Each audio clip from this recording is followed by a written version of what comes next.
Welcome, everyone, to Survivor Games 5 on Twitch. After 14 months away, the games are back and looking to be better than ever.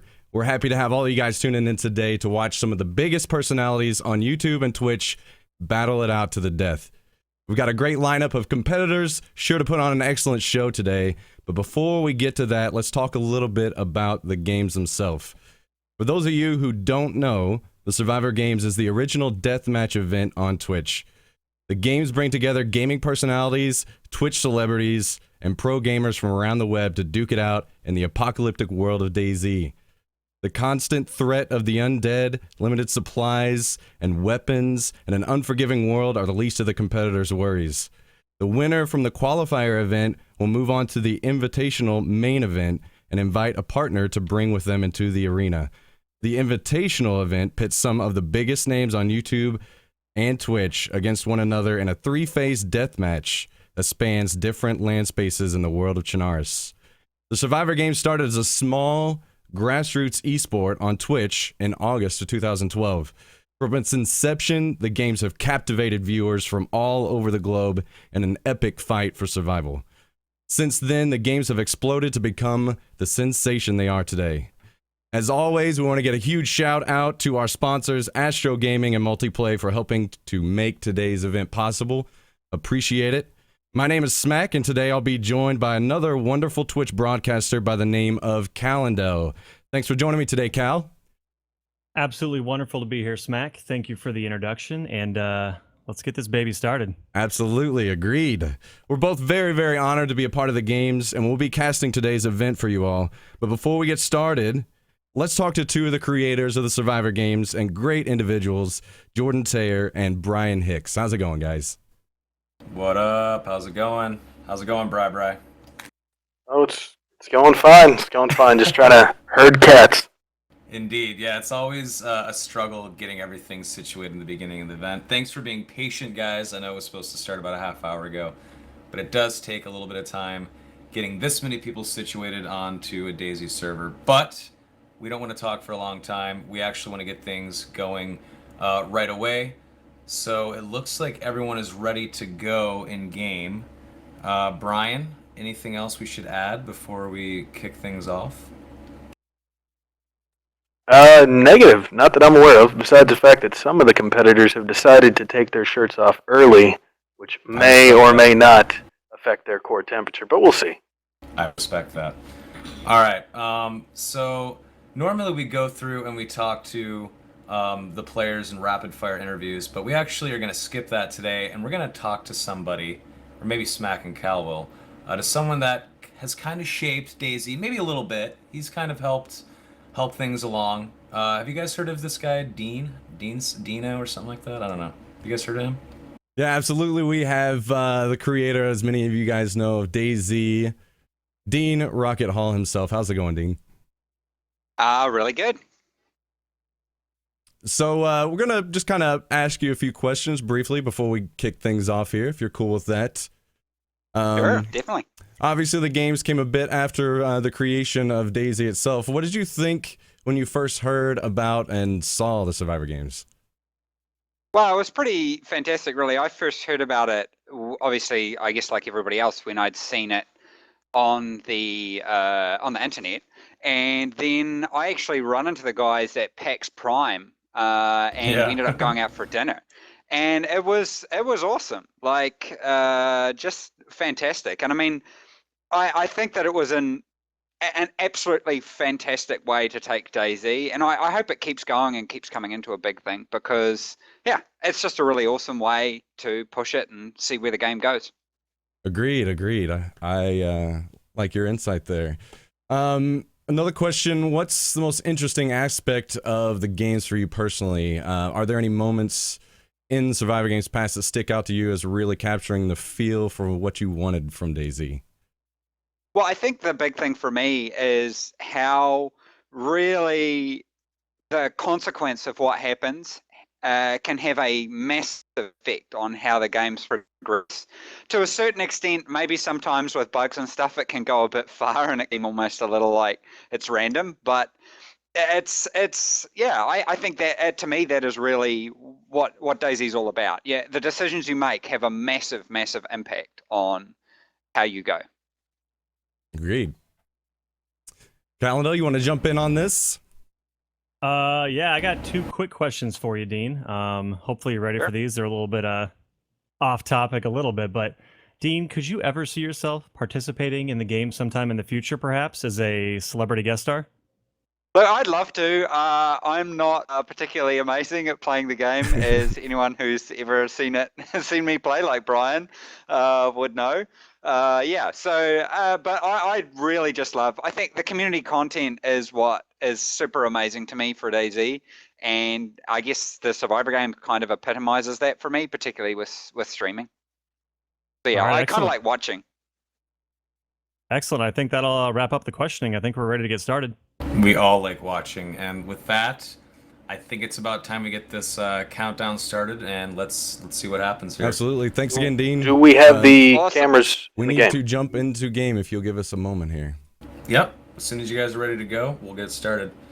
Thanks for your patience, everybody, and I hope you enjoy the Survivor Games 5 finals.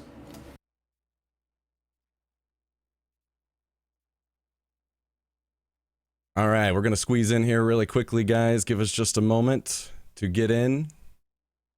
We'll have this camera going for you guys and get things underway.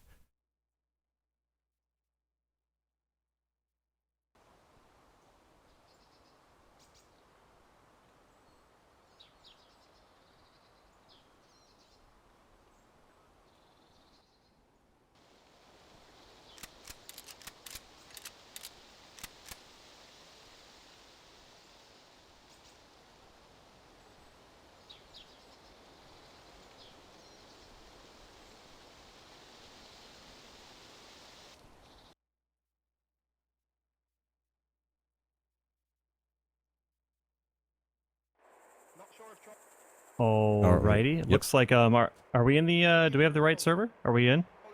Yes, sir. M1 is.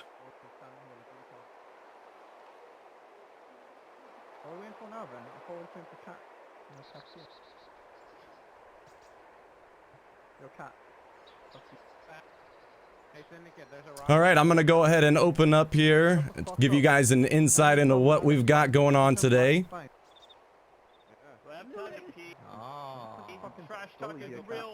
All right, let's get to it. As you can see, we've got our competitors all ready to go in a ring here. I can already see the chat going on inside. They are excited, as you can tell, very, very excited. Ready to go and get down to business. While we are waiting to kick things off, we're going to read through a couple of bios here. If you guys are interested in hearing about a little about our competitors. We're getting ready to kick off in a couple seconds. Okay, well, we'll wait for that then. We're about to take off. This is something you'll see later on in the event, guys. This is our, as you can see, we can drag and drop our competitors as they die down here and read their bios from here as well.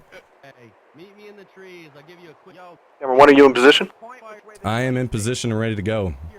All right, I'm going to kick off the count. Let's do it.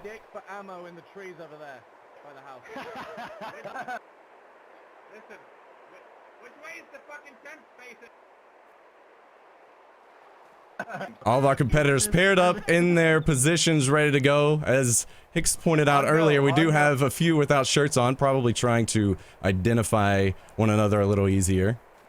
And we're off. Survivor Games 5 has begun. As you can see, there are a few items around here, some backpacks and some other items that these players are quickly going to try to snag up.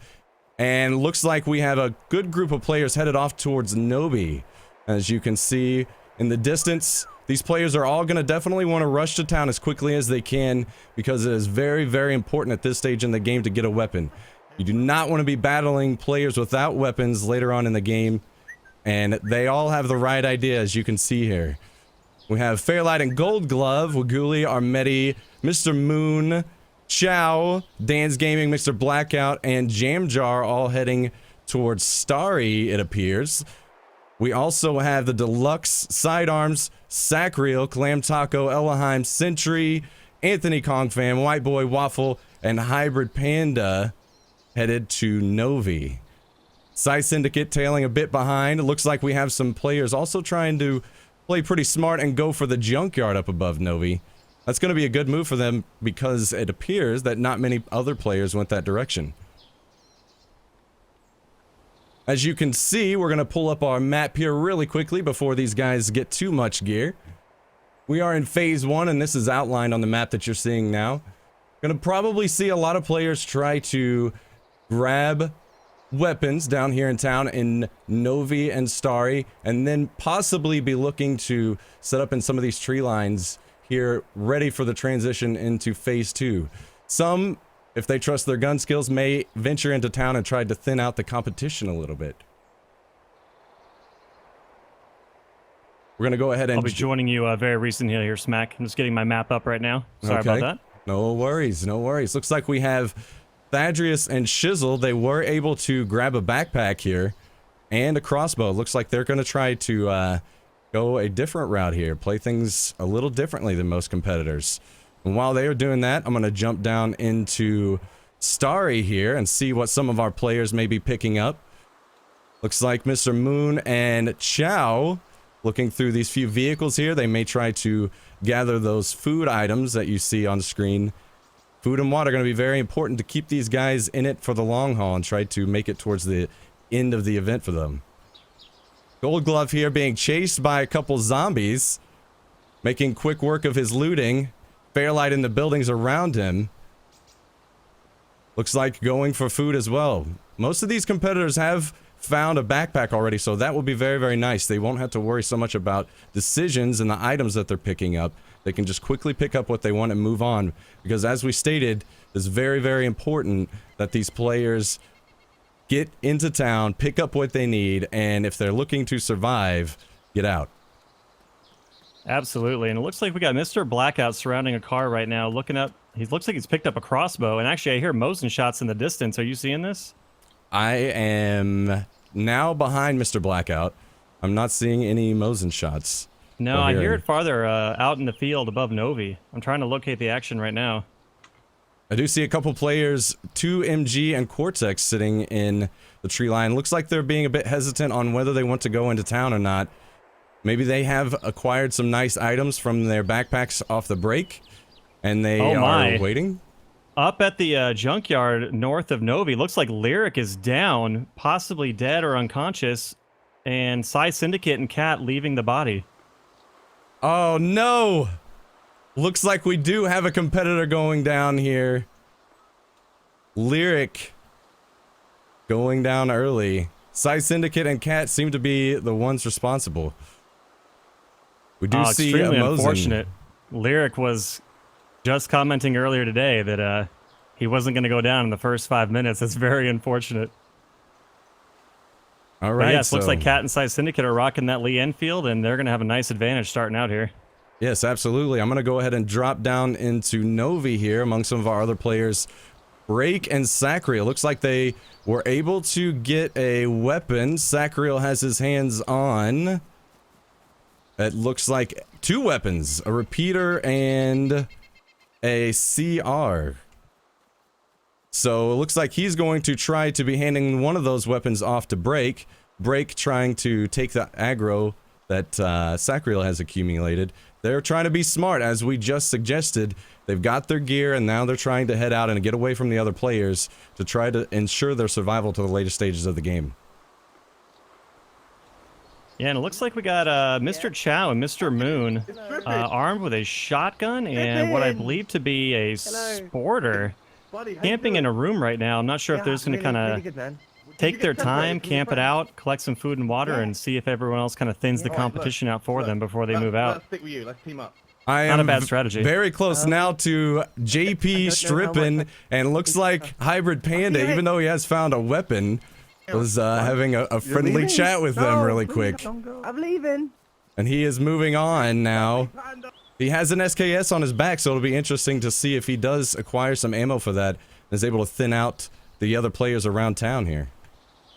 Interesting. And back in Novi, it looks like we got Summit, who found a shotgun pump, And Mr. Shades as well seems to be armed with a shotgun double barrel. Interesting. These guys are finding weapons pretty easily, and it looks like there's going to be a lot of action to come. Absolutely. I'm not sure if they have the ammunition for them yet. I'm with Sidearms and Deluxe, and it looks like they are both armed pretty well as well. So definitely looking like the players are having no problems acquiring the gear that they will need to last into the later stages. Absolutely. I'm running right behind Fairlight Excalibur right now, and it looks like he's running out south with GoldGlove. Not sure where their plan is to head right now, but it seems like everyone's having a good job finding weapons. Other than GoldGlove, looks like he's just rocking a hammer right now. Agreed. I'm hearing some shots. Sounds like sporter shots, possibly at zombies, somewhere around the barns here in Novi. I'm following in behind Ellohime and ClamTaco. These players also just left the barns. It looks like they do have a bit of weaponry as well and are eyeing Starry. They may be heading in this direction, it appears. Checking in on Mr. Wiggles and Armetti. Looks like these guys have found some weapons as well, currently looting a barn. No players really near each other right now, or no pairs, I should say. I'm wondering where the next action is going to break out. And Absolutely. I'm also wondering how ShortyyGuy is doing, sans his teammate right now. Absolutely. Speaking of, we'll go through and do a quick bio read as we move Lirik down to the eliminated category. When asked about his teammate, he says, "Everybody is jealous of the love ShortyyGuy and I have. They hate us cause they ain't us." Sorry. Hate us cause they ain't us. I'm sorry. Sorry, Lirik. He's got a little bit of dead on him right there. He's just a little dead. All right, let's check in now with 2MG and Kortex again. As we saw, they were trying to play it safe in the bush line right here above town, and they are okay with their decision. They've got a bit of gear and nice backpacks, and it looks like they are moving in the direction of Novi. Maybe they've spotted some players that have made them uneasy about heading in further into Starry, but they are trying to play it safe as they were before.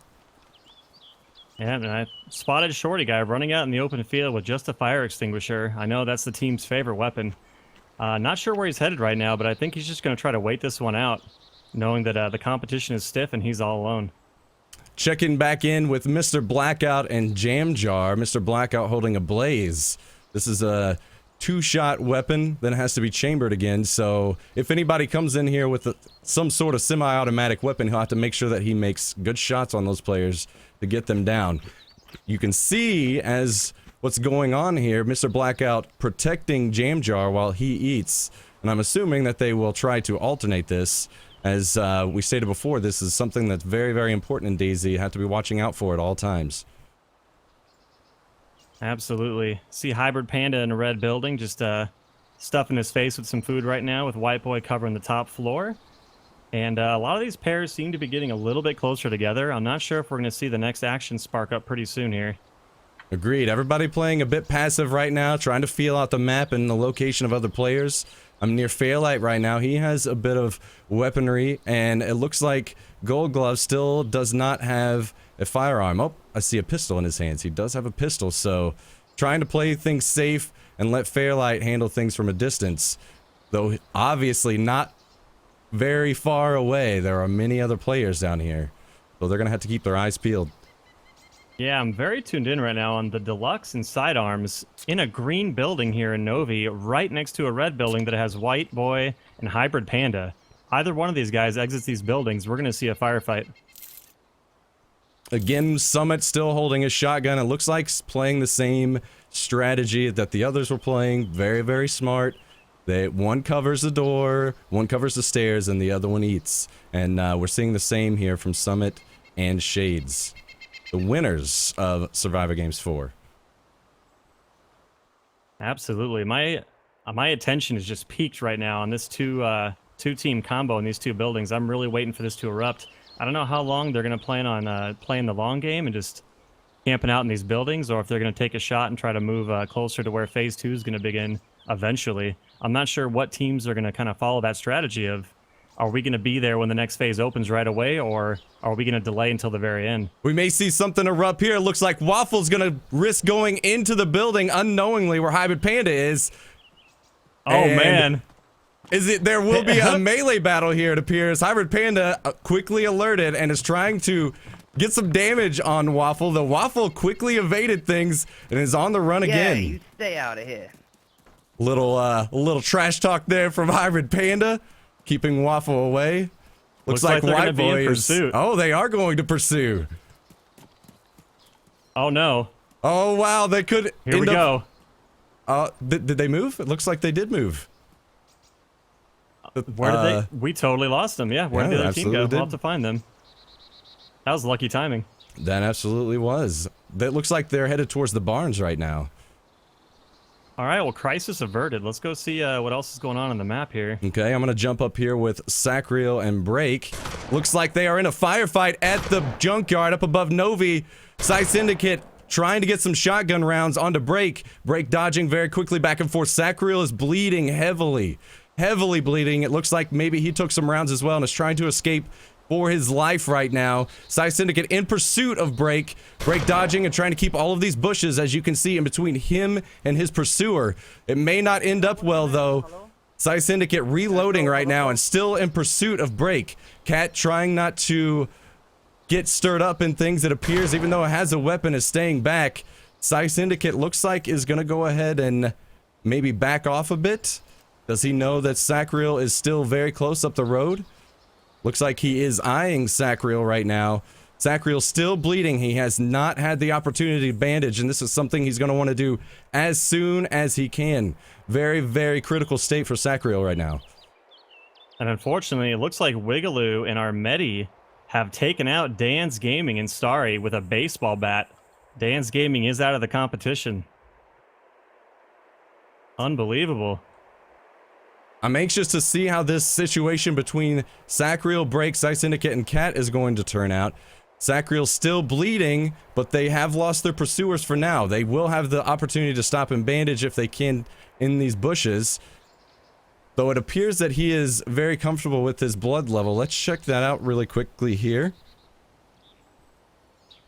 Yeah, he's bleeding profusely right now. Does he not have a bandage? There's no way for us to check right now. Looks like he is bandaging, in the bush. yes. Absolutely. Looks like he is going to take care of those wounds.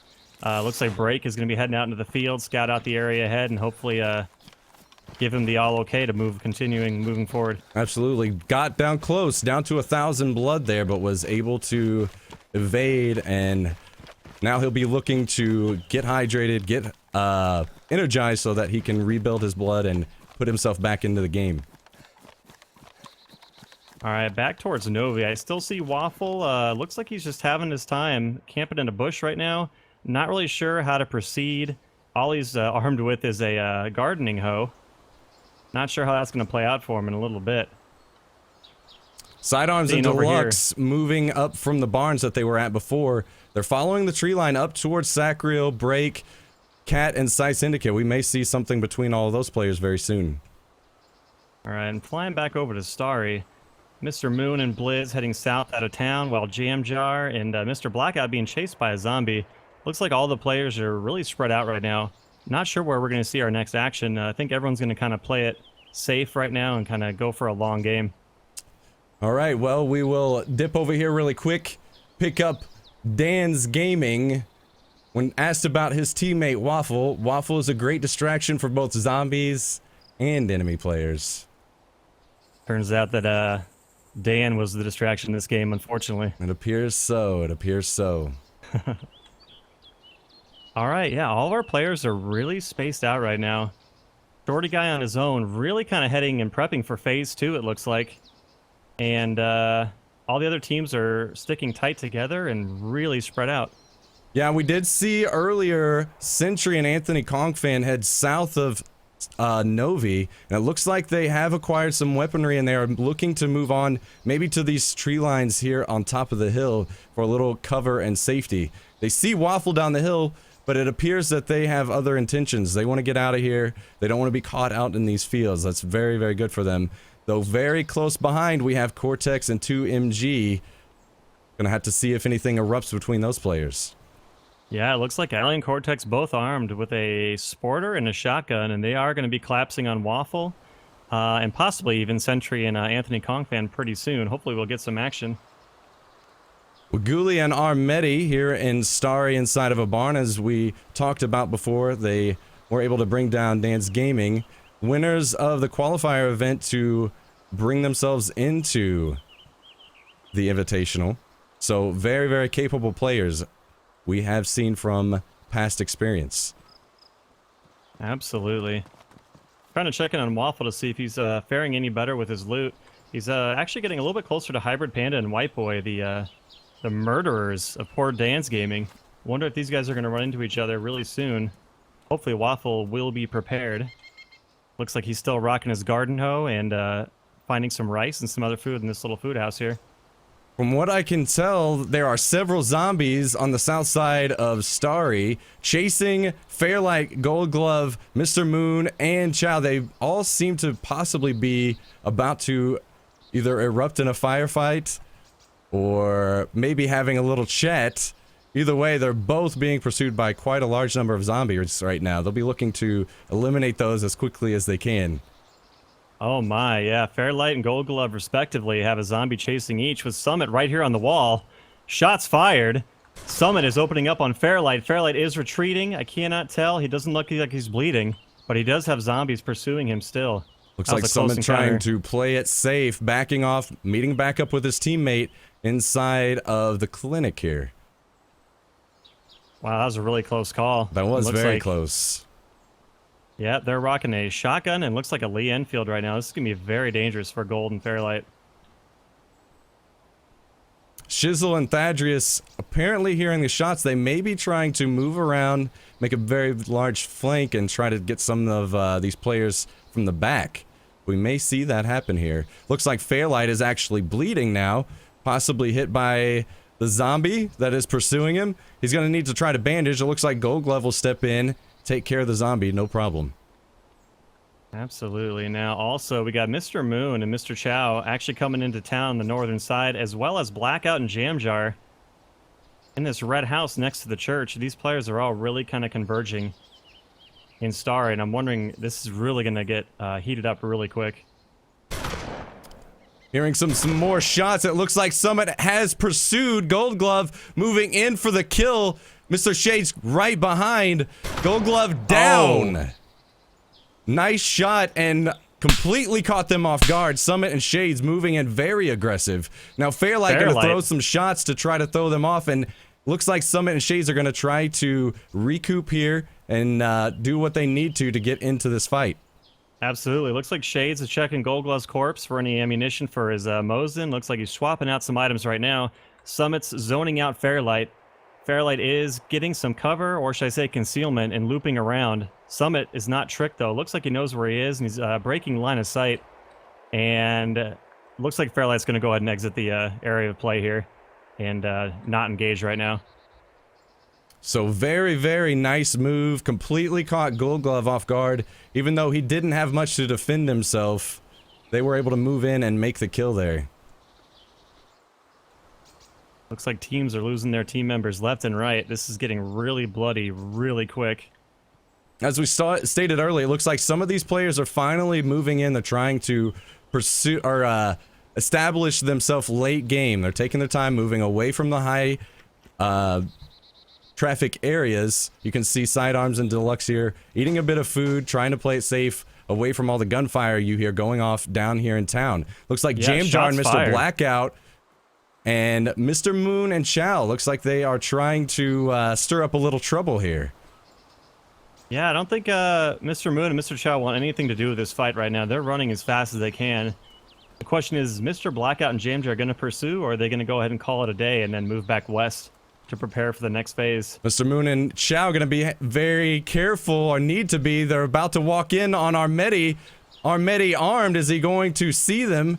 I can't quite tell if he noticed. It seems that he did. Just trying to play it safe for now and maybe meet back up with his teammate. Not even going to fire as for now. Not sure if it's a lack of ammunition or a lack of willpower to engage right here. Wigguli is coming out. Gun is raised. Mr. Moon and Chow walking right in front of him.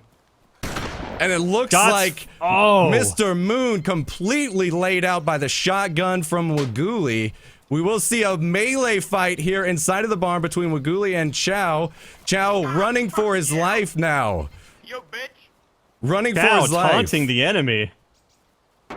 Oh, He this is doesn't turning into care. an He's going old-fashioned brawl. in. He is going in. He doesn't care. His teammate's down. He's going to prove, show him what's up. Looks like we got a little blood all the way around. You. Eat your soul. Mr. Chow threatening to eat Armetti's soul while chasing him, bleeding and not really caring. And it looks like they are going to split up. I think Mr. Chow is going to go to heal while the other team recollects themselves and comes back after him again. Oh, another death here in the games from Mr. Moon. Mr. Incredibly Moon. unfortunate. Let's read what he has to say. YouTuber and Twitch live streamer from Massachusetts, creative god, father of insanity, seller of baby blood, and overall man in his prime. Those are very sweet words. Man For in the his late prime, Mr. Moon. now dead. Very unfortunate. Looks like way north of town. We got Ellohime and ClamTaco getting some water, getting hydrated. And looks like they're rocking some pretty decent weapons, or at least it looks like Ellohime is. And by decent, I mean a sporter, which I guess is better than nothing at this point. But they do have a fire extinguisher. As everybody knows, that's the one-hit knockout. Hopefully they can put that to some good use really soon. As for now, it looks like Deluxe and Sidearms have moved into town, and Summit and Shades may run into them. I couldn't quite tell if they saw them, though. It appears Sidearms and Deluxe noticed. They quickly left the road. We may see something happen between these players very, very shortly. Yeah, I see Summit running west through town. Not sure if they're going to run into Deluxe and Sidearms up in that red building, but I can't imagine they're going to miss each other. Deluxe and Sidearms exiting the building, heading south. Running just west along the street, right outside where Summit and Mr. Shades are. Oh, looks like they're directly running towards them right now. I think we're going to see a fight erupt. Perhaps. Summit hiding in the house. Doesn't look like he suspects anything currently. Sorting some loot items. All three of these are both teams in 3 different buildings, all able to see each other through the window if they're looking. Very, very stressful on their end. As you know, this is very intense for all the players. I'm sure their heart is racing right now. And we may see something go down, though they narrowly don't see each other. Wow. That was incredibly close. Looks like they're going to split up for now. We're not going to see them fight just yet.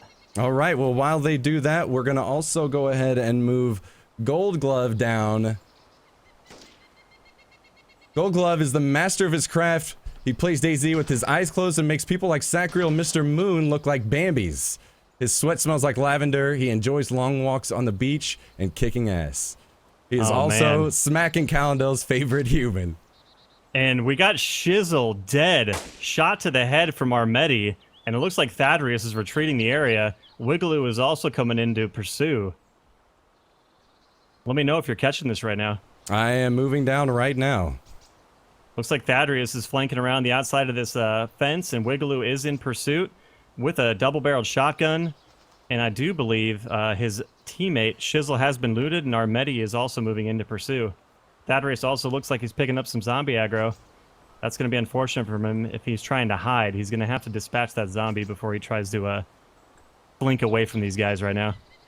Wigguli and Armetti cleaning up town as of right now. They've both been doing very well, been taking out several players. They've been playing very strong yet again. Unbelievable. All right, well, we haven't checked in with Sacriel and Break for a bit. I'm going to jump up with them in first person and see what they're up to. All right, and just updated news from our admins. It looks like we have a current updated death list. It looks like we got Mr. Moon, a GoldGlove, SilentSentry, Waffle, DansGaming, and Lirik all confirmed dead for now, as well as Shizzle. That's a huge death count. That is. And Mr. Chow as well. Mr. Chow as well. All these deaths, and we're still in the first phase of the game. I'm really wondering how this is going to continue. Do we have an update on when Phase 2 will begin? I haven't seen any messages as of yet. I would imagine it wouldn't be too much longer. Okay. Looks like Deluxe and Fairlight coming in really close to each other. Or is that a dead body? It looks like Deluxe is dead. I apologize. I'm not sure if he just got taken out by Fairlight. I believe he may have just been dispatched. And it looks like Shades and Summit coming right around Deluxe's corpse with Fairlight running right out in the open. I'm pretty sure Mr. Shades sees him. Oh my, Fairlight's days could be numbered here. I am in with Shades first person right now. Looks like Fairlight and them took a small exchange of fire, and now they're going to break apart a little bit. Try to get a better position to shoot. And correction from earlier, it looks like SilentSentry is still alive. I do apologize for the miscommunication. I believe Fairlight has taken out a zombie that was pursuing him. And it looks like Shades and Summit are still trying to collapse, while Fairlight's putting some distance in between them. Yeah, it's definitely a stressful situation for Fairlight right now. All on his own. He does have a weapon, but he is being pursued by 2 players, so I'm sure things are very, very stressful for him right now. Absolutely. I can only imagine what's going through his head. Teammate's dead, and he's got 2 guys pursuing him, and I don't know if he had a time to loot the corpse that he created himself before he had to already bail out due to extra additional enemy gunfire. Looks like he's going to be hiding. Fairlight's going to hide some brush. Trying to set up And, ambush, yeah. Try to wait it out, see if these guys come across him, and he can get a nice flank going. From what we can see, it appears that Shades and Summit actually lost him, so this may work out for him. If his shot is good, he could drop both players very quickly here in an ambush. Yeah, it looks like Summit and Shades. I don't think those guys are dummies, though. I think they're playing it safe, hanging out right now to see if Fairlight makes a move while they pick that corpse clean. Looking back at the rest of our competitors to see if anyone else is about to run into anyone. Looks like JamJAR and MrBlackOut hanging out in a house right now. Kind of waiting for time to pass, waiting for the next phase notification to be announced, most likely. Fairlight being Armetti a little aggressive here and is starting to move back across the road, looking to catch a little blood, it looks like, from Summit or Shades, possibly. Moving back up to where he was before, out in the field. Oh, this could be an interesting development. I'm not sure. It looks like Shades is hydrating currently, or if he's just hiding in that bush, filling out what Cantina looks like. Summit scanning the woods, waiting to see any movement. But absolutely, Fairlight is flanking south and east around these guys. He's wide out in the open right now. Kind of a strategy out of my own playbook. Do something so incredible they wouldn't believe it's actually happening. He does have the high ground, and I don't think they spotted him. I'm going to move across town here with some of our players. Looks like MrBlackOut and TehJamJAR still playing it safe inside of a building. MrBlackOut watching the stairs. I'm not sure if we're having some technical difficulties. I'm seeing Fairlight running in place right now. Hopefully we're not experiencing a little bit of lag or desync. Not sure if you're seeing this anywhere else on the map. I am. Well, while this is going on, it'll take us... we can take some time to talk through some more of these players' bios. We'll start off with SilentSentry here. When asked about his teammate, we have grown on Twitch alongside each other since I began streaming. He is also the best sniper I know. And his teammate in Ninja Sentry is Anthony Kong Fan. When asked about his teammate, he has my pet squirrel and 20 chicken nuggets held hostage. He told me if I don't win this, he's going to eat them both with sweet and sour sauce.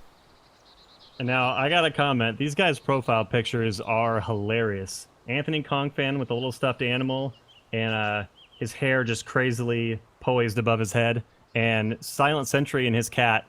When you're asked to, submit a bio picture, and I love that these guys just kind of took it with a little bit of humor and had a lot of fun with it, and I think these are just hilarious. Agreed.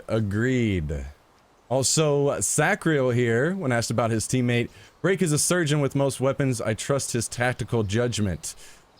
And his teammate, Break, says, during the TTSKO pants drought of 5-1, I remember a shootout at the Northwest Airfield Tents, where Chris shot me instead of the enemy and ruined my brand new pants.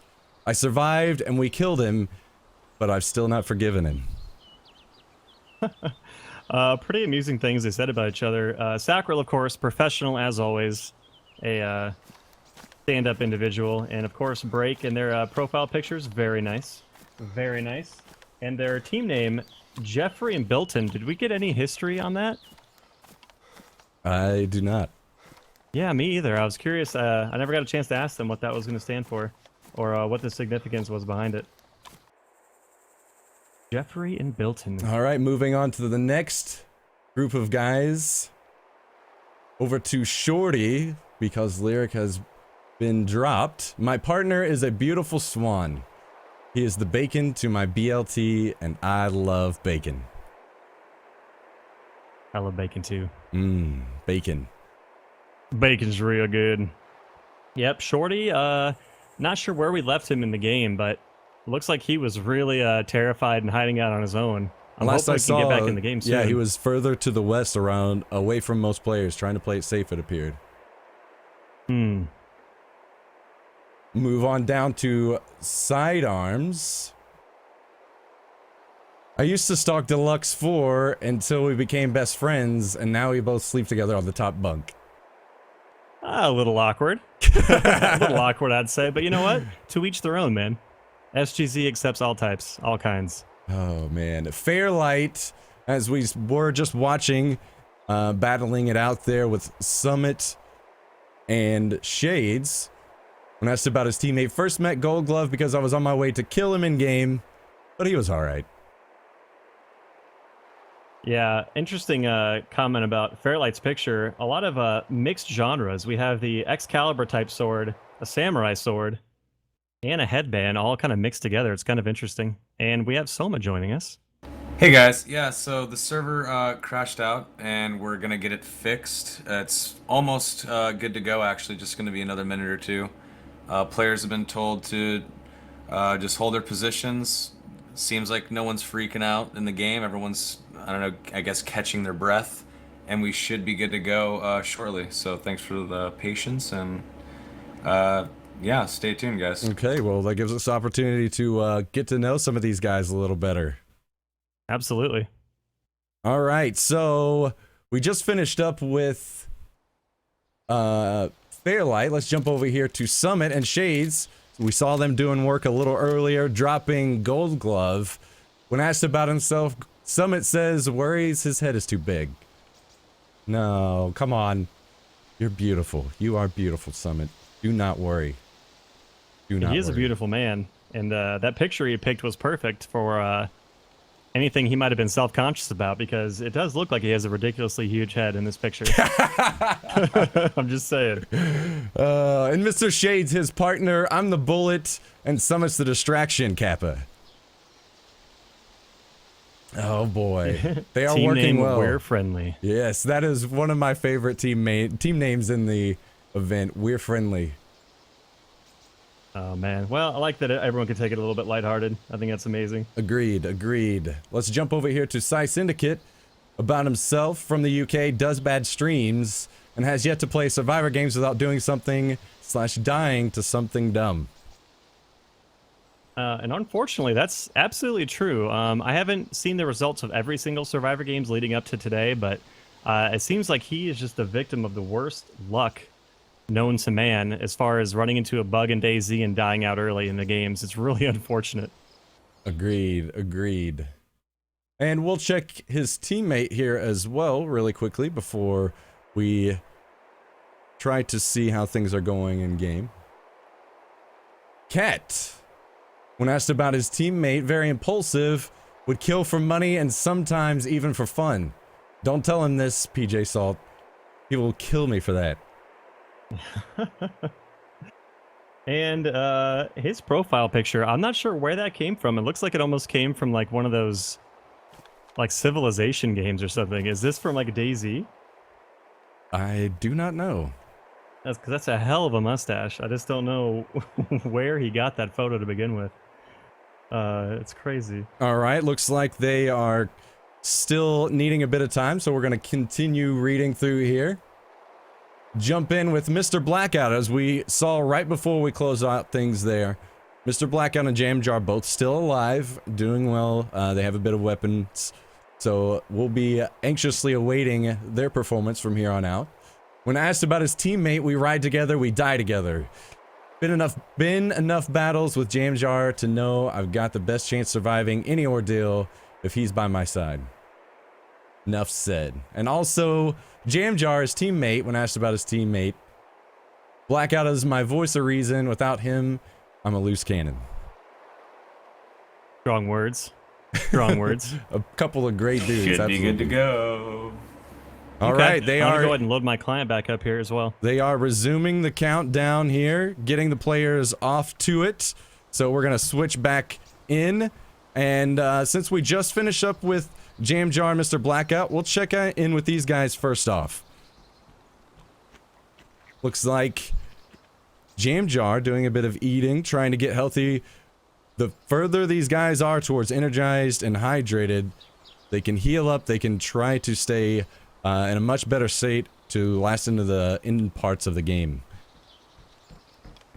Also across town, looks like Fairlight and Summit near one another. Fairlight making the run back over to the hill, and he may actually run directly into Summit. Shay's just a bit down the hill from Summit. We may see something here really quickly between these players. All right, I'm just now tuning in back on the action. Let me just get over there and let's take a look and see what's going to occur. Mr. Shades has kind of pushed Fairlight out into the open here. This is probably not a good situation for Fairlight to be in. As you can see, Summit and Shades set up with cover, though they may not even spot him. Yeah, Fairlight pulled this move once already. And again, it has to be the amazing strategy that no one would expect you to run out in the open field, and they literally do not see him right now as he's flanking. This is going to be an amazing move if he can take these guys out from behind. Looks like he's poising for a shot in the next few moments here. Oh, looks like they're coming back. They may have spotted him. Oh my, here we go. It's about to erupt right here. Summit taking aim.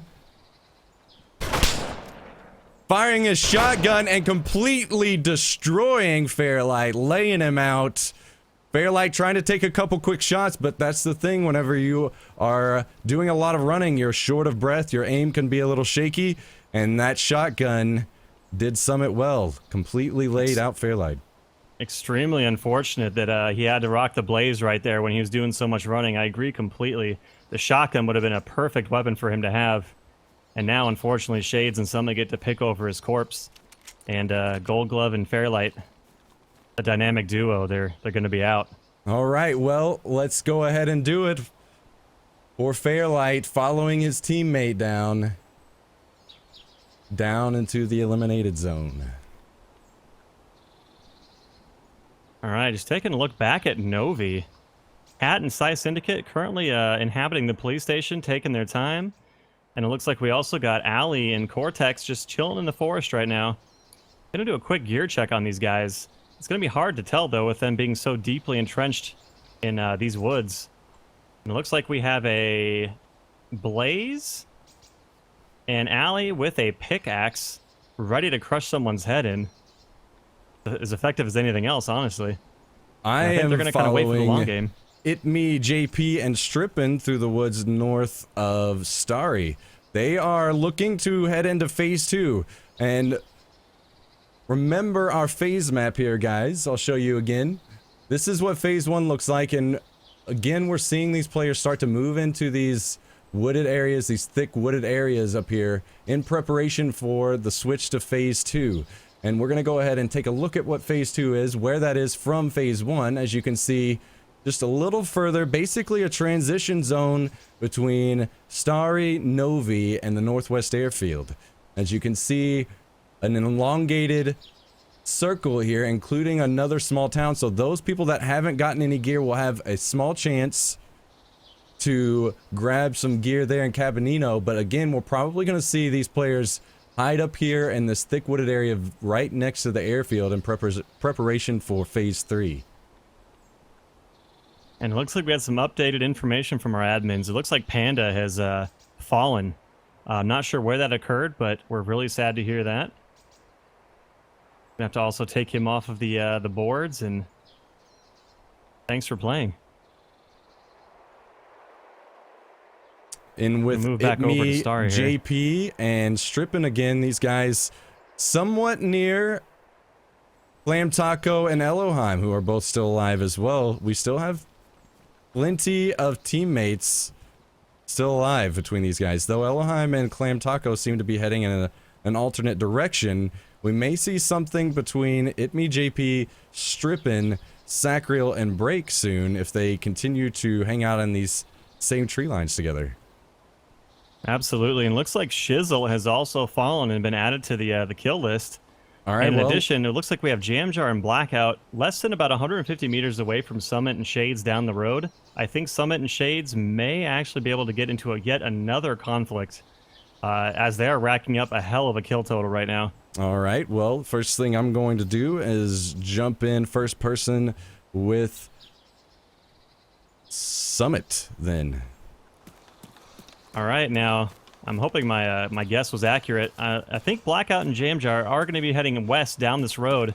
Summit and Shades looks like they are going to be camping that area for a little bit, and they could run right into each other. Yeah, they have. We've seen them sticking around this pond a lot, trying to get hydrated. As you can see, one of them has a container at least. That's going to speed up their drinking, but they're trying to take care of their stuff. You can see Summit here on 4,700 blood, very near full. They're both doing well. They're working well together, as we saw them perform in the last Survivor Games Invitational, where they just ran away with it. Very, very, very strong team together. Absolutely, their track record speaks for itself. Not seeing TehJamJAR and Blackout move up yet. I think they're still looting the town, taking their time. But I do suspect they are going to head west down this road, and I do think we're going to see some action pretty soon. All right, well, while we watch Shades fight a zombie here, I'm going to switch back over. We have moved Shizzle and HybridPanda down. Shizzle, when asked about his teammate, Thadrius is, without a doubt, the best meat shield bro anyone could ask for. Not as effective this time, apparently. And HybridPanda, when asked about his teammate, two Lost Souls partnered through a random pairing, making the most of the apocalypse. Glad to see both of those guys go down. That's what happens in the games. Very sweet comments, though. These guys really do care about each other.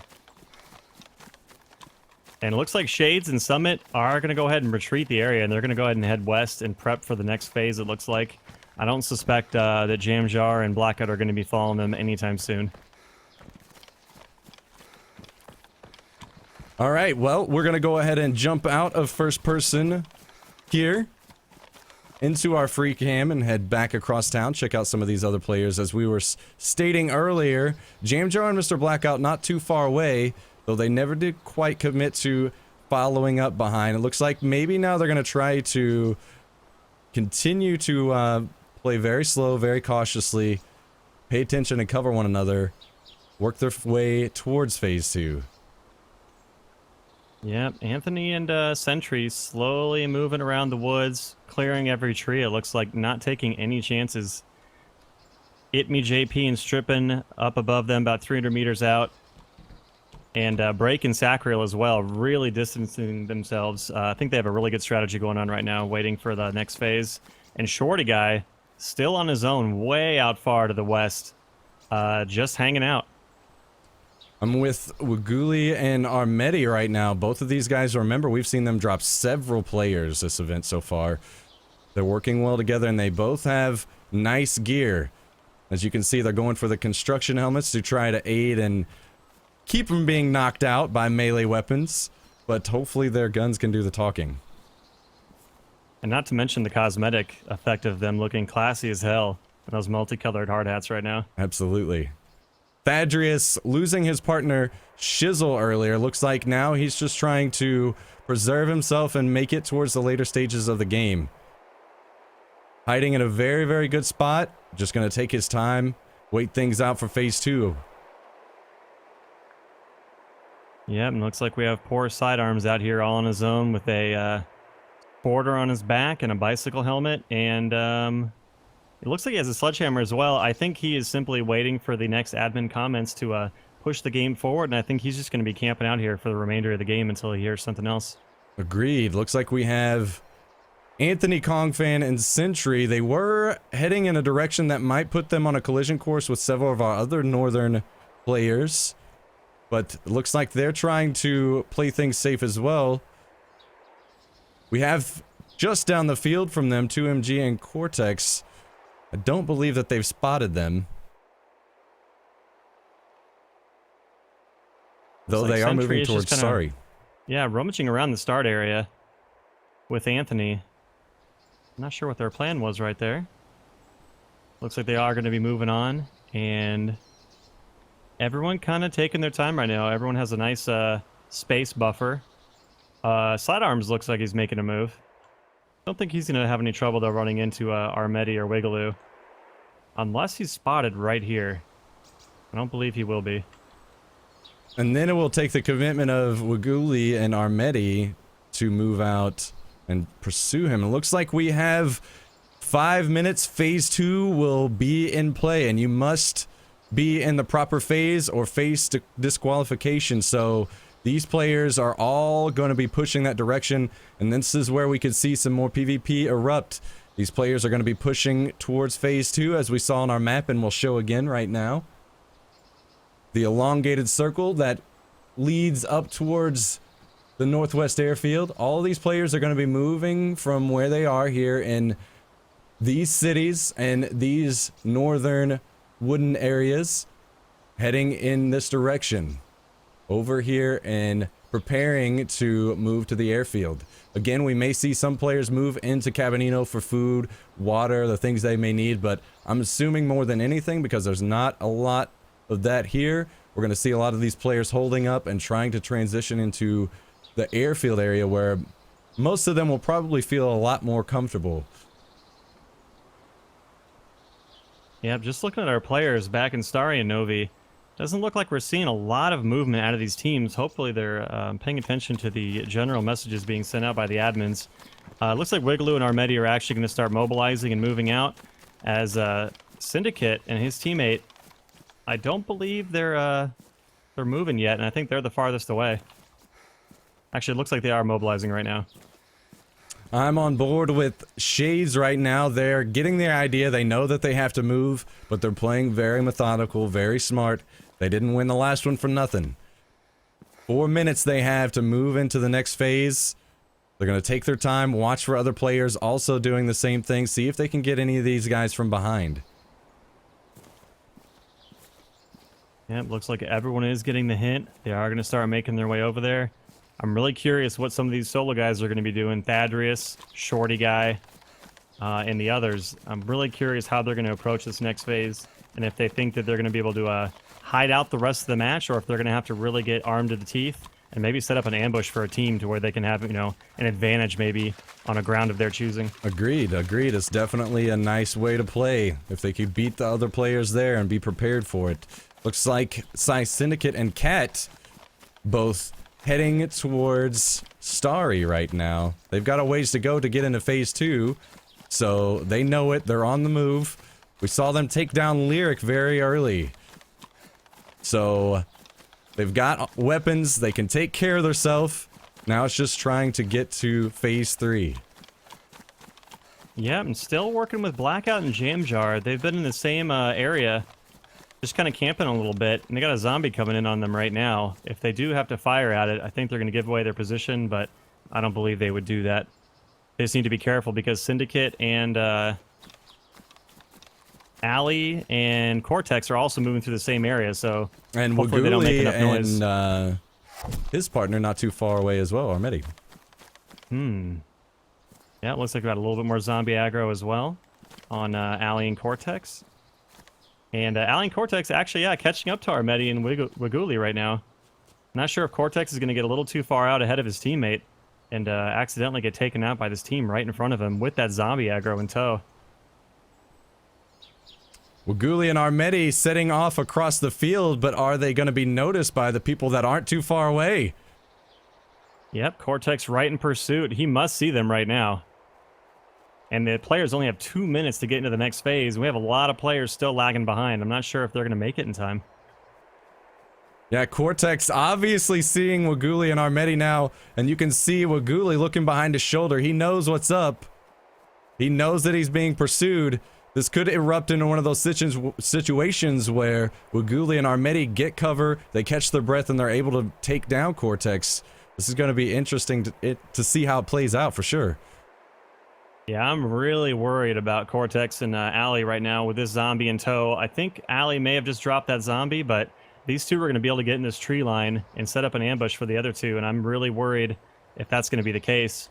Or they could be worried about the phase shift and not really care about combat right now. Maybe they just want to get safe into the next area before they consider a fight. That seems to be the case. Most players wanting to play it safe, though we do have 2MG bleeding, it looks like, from that encounter with the zombie that we saw.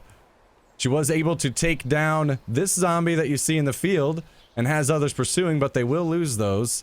She is going to be looking to get up here into cover and do some bandaging.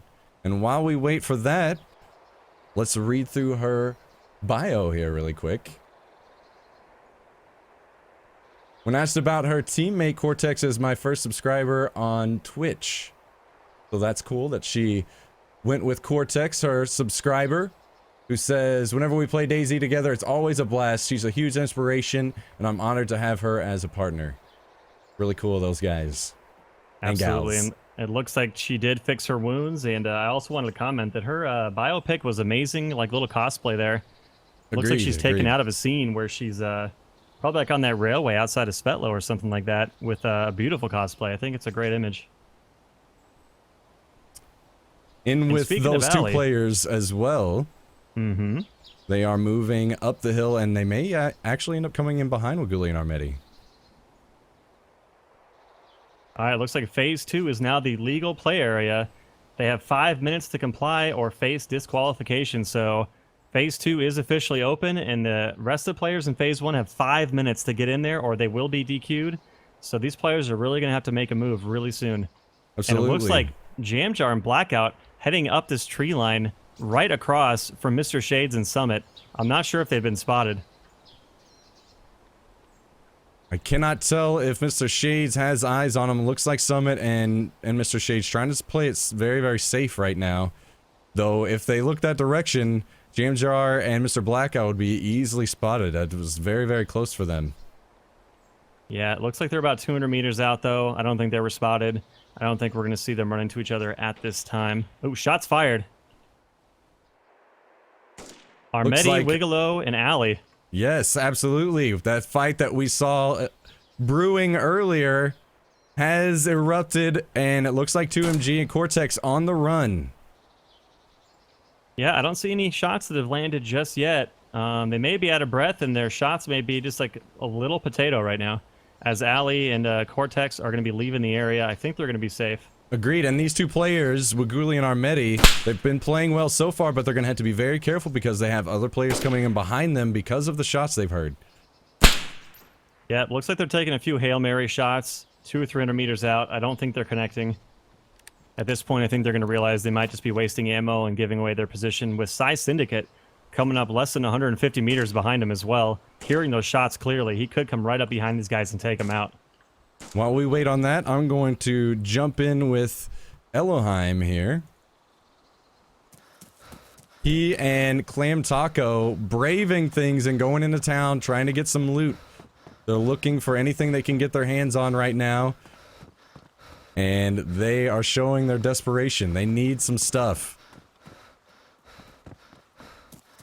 Yep, looks like PsiSyndicate is closing the gap, less than 45 meters away from the two players in front of him, Armetti and Wiggulu. This is, oh, PsiSyndicate's lining up on Armetti right now. He's taking his time. He does not take the shot. He's waiting for a more clear opportunity. He does see them, and they are completely unaware. Wow. Here we go.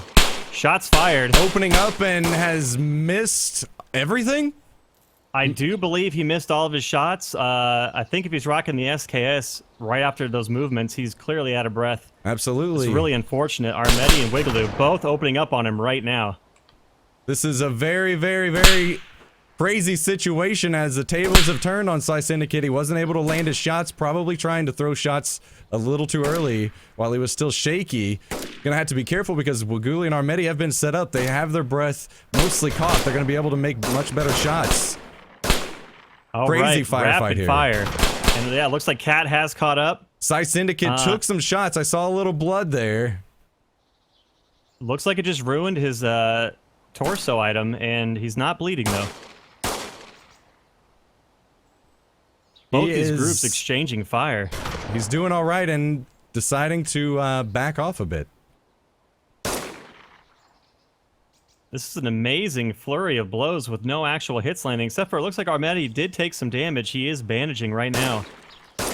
Cat going in for a flank, and PsiSyndicate landing shots on Wigguli, breaking the legs of Wigguli. That's not going to be good, and it looks like Wigguli may even be passed out right now. Oh, this is really bad for Wigguli. Is Armetti going to take a chance and try to clean these guys up, or is he going to go and try to bandage his teammate? Very, very nice actually perished. Recovery from PsiSyndicate there as well. Absolutely. And looks like Thadrius is also going to be a factor coming in pretty soon as well. Not sure. And getting eyes on Cat, PsiSyndicate's teammate, is he doing a long flank? I see him out in the distance, out east. Yeah, that appears to be what's going on. Try to get an angle on these guys. Wigguli and Armetti, though, he may not know that he has Wigguli down. And I'm hearing other fights erupt as well in the distance. Do you want to stick with this action? I'll go check out and see what's happening over there. All right, will do. Looks like Armetti going down, actually. PsiSyndicate taking out Armetti and Wigguli. Wow, nice cleanup there. Things were shaky at first, but recovered and came in strong, taking out both players. 1v2. Very, very nice play there by PsiSyndicate. Oh, and it looks like Summit just took out TehJamJAR and MrBlackOut. Summit is bleeding profusely. He did shotgun that entire team down with MrShadezz as backup. Wow, Summit So doing TehJamJAR work and with Blackout that are shotgun. down. Absolutely. So Wigguli and Armetti are dead, as well as Blackout and TehJamJAR. Recover. We're going to jump over here to our bio. Who all we had die here? We had MrBlackOut and TehJamJAR, as we saw there. Unfortunately, both getting gunned down by Summit's shotgun. We also saw Wigguli and Armetti go down from PsiSyndicate. The numbers are dwindling. They are dwindling.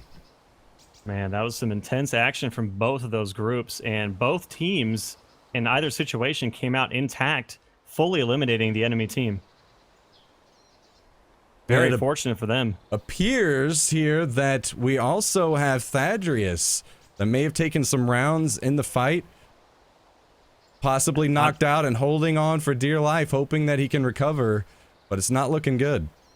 Yeah, not sure what happened to Thadrius. I did believe he was just kind of out there in the field taking a kind of a camping posture while waiting to see how the gunfight played out, but yeah, he is down. Very unfortunate for Thadrius. But he's back up. He has recovered. He's bleeding. He's going to need to bandage soon. But he recovered. Very, very smart of him to wait it out.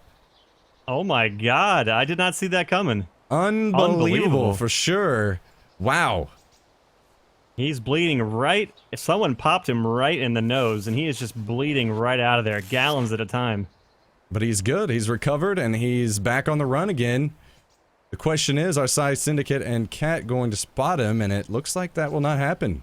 PsiSyndicate probably very, very excited he was able to handle those players as well as he did here in the street line. Now, all players are supposed to be in phase 2 right now. A lot of them still very far behind. Hopefully they catch up very, very soon before they get any kind of penalties. We may have something here between Summit and Shades, and also Strippin and Itmejp. Looks like Strippin has gotten eyes on Summit and Shades, but poor Strippin doesn't have a weapon, and I do not know about Itmejp. Looks like he is weapon. Well, he has a CR. Maybe he does not have any ammo. Wow. In addition, Sentry and Kongfan with a really close encounter with ClamTaco. A couple melee swings were had, but then they separated, avoiding a fight for now. Unbelievable. All the different actions really brewing up right now. I'm not sure where to focus. Absolutely. Now I'm in close with 2MG and Kortex. They are working on healing up, getting the food that they need. That is all of these players. I'm going to zoom in here and kind of give you an idea of where they are around the map. As you can see, this is Cabanino. This is the town we're talking about. And Summit and Shades in this area. Itmejp Strippin in this area.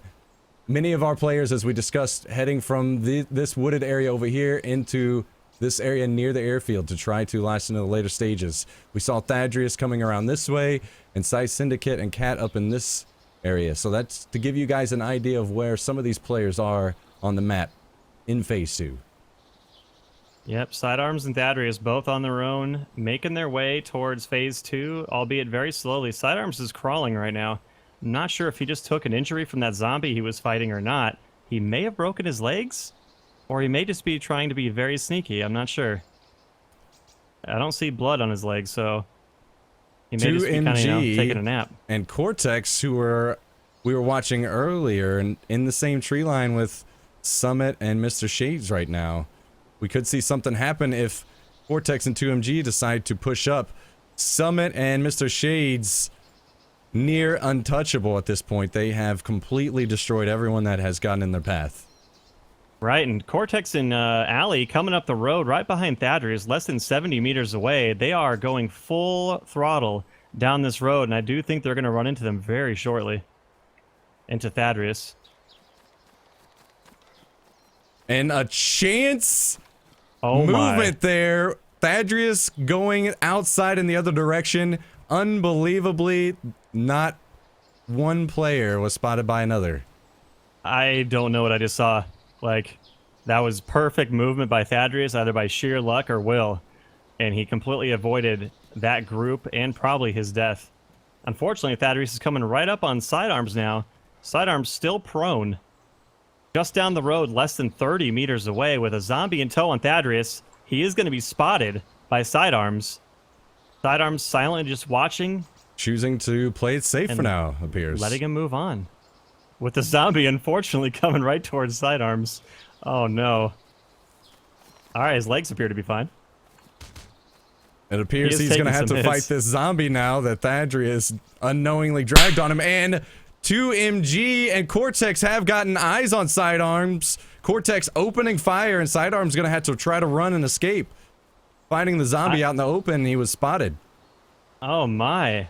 Not sure when Alley and Kortex decided to turn around. They're going to have him open in the field here with Thadrius just down as well.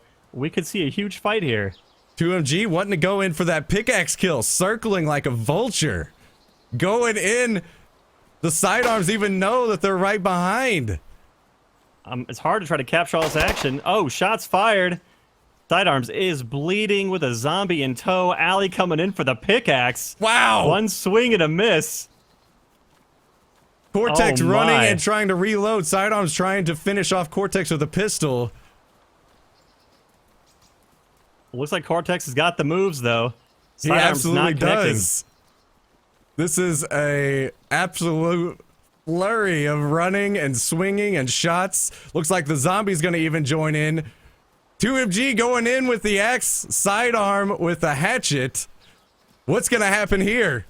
It's like a game of duck, duck, goose. I don't know what is happening. Two zombies have joined the play. Everyone almost is bleeding now except for Kortex. Kortex afraid to take a shot in fear of hitting his teammate. 2MG landing hits on Sidearms still.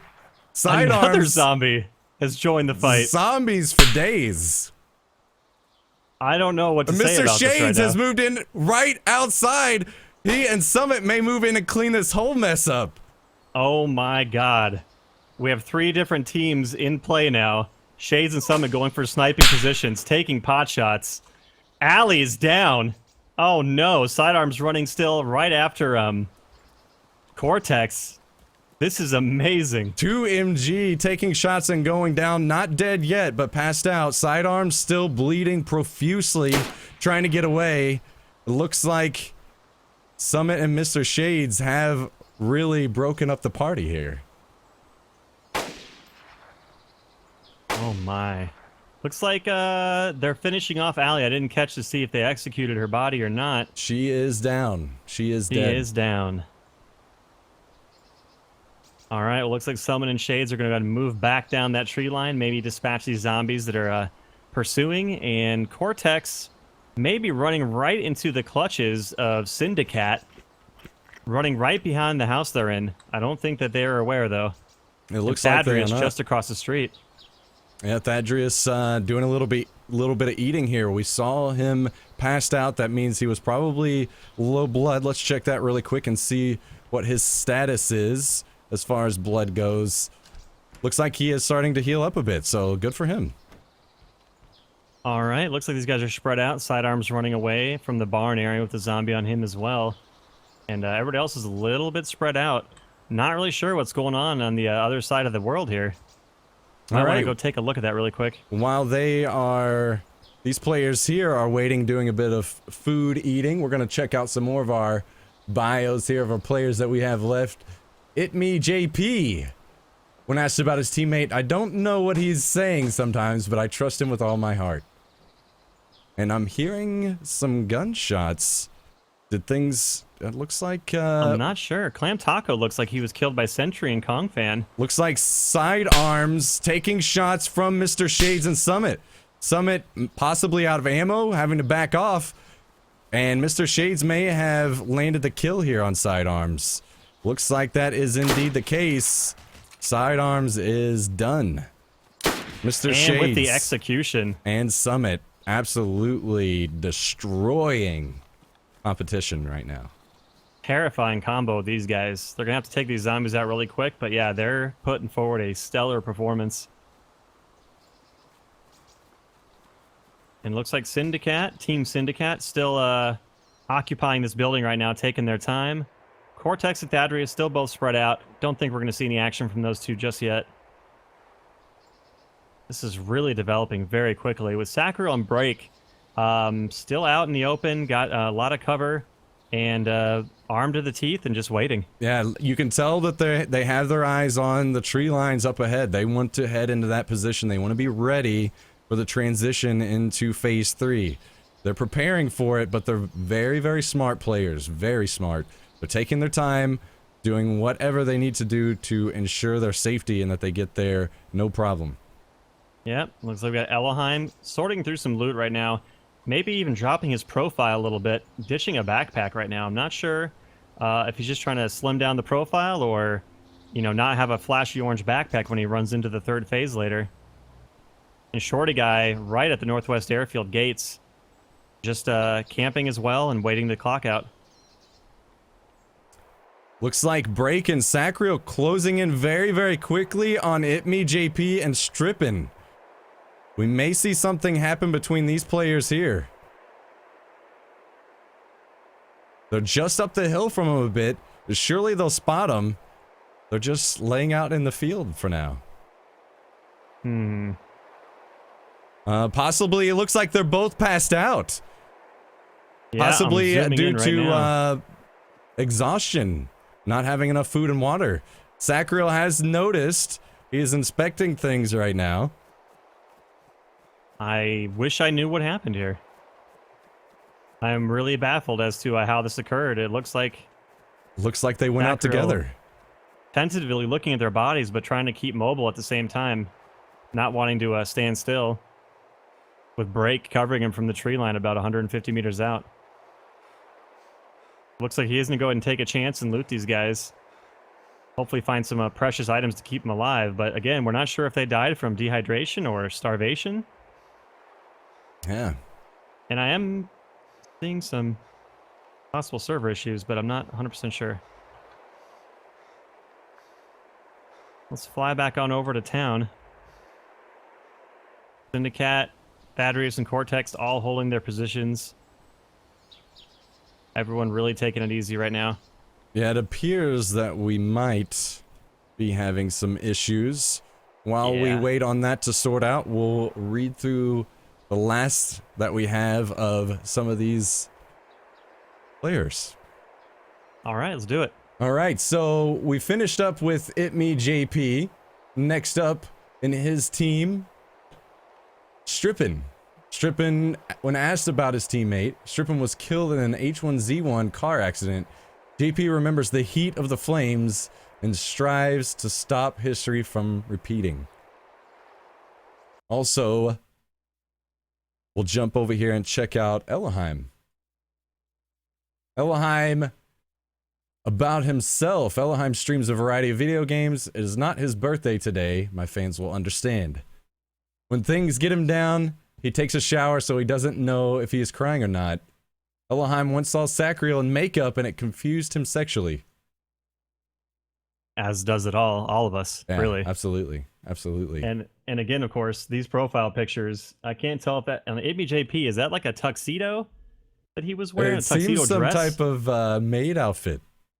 And then Ellohime, I'm really at a loss for words on if that's a mugshot for a woman in a miniskirt with his head and magnificent beard.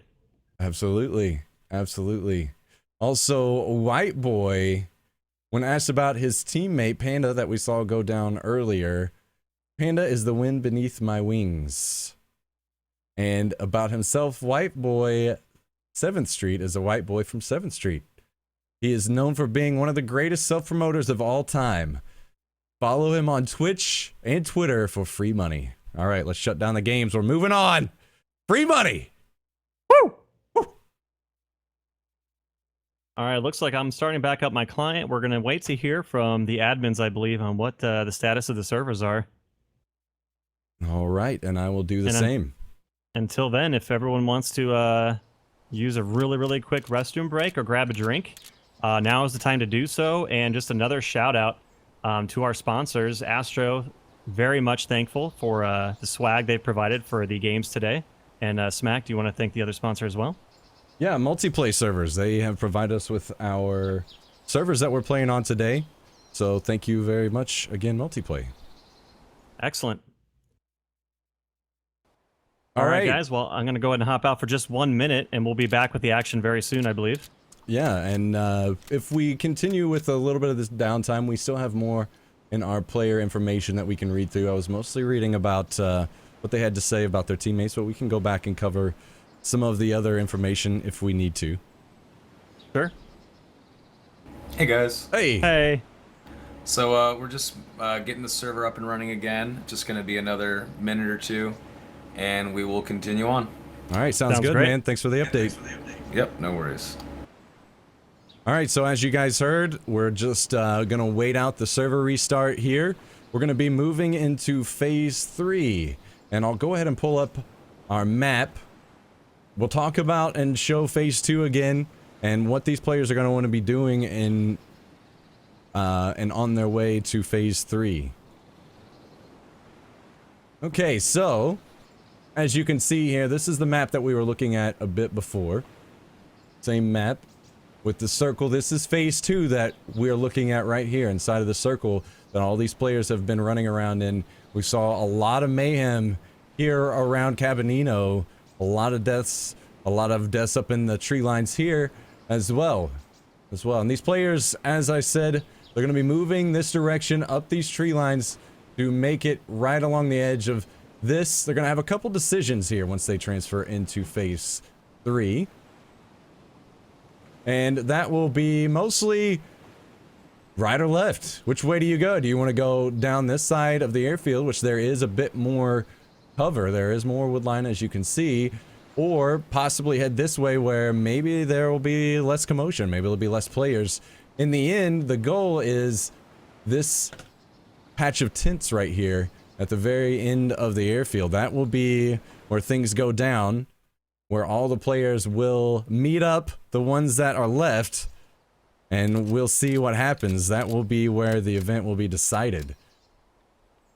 Yeah, I think it's going to be very exciting, and trying to see which groups are going to try to prep on the overlap between phases 2 and 3, and who's going to maybe set up shop and hopefully just try to end the game decisively right there as people try to funnel into phase 3 through that gap where they meet.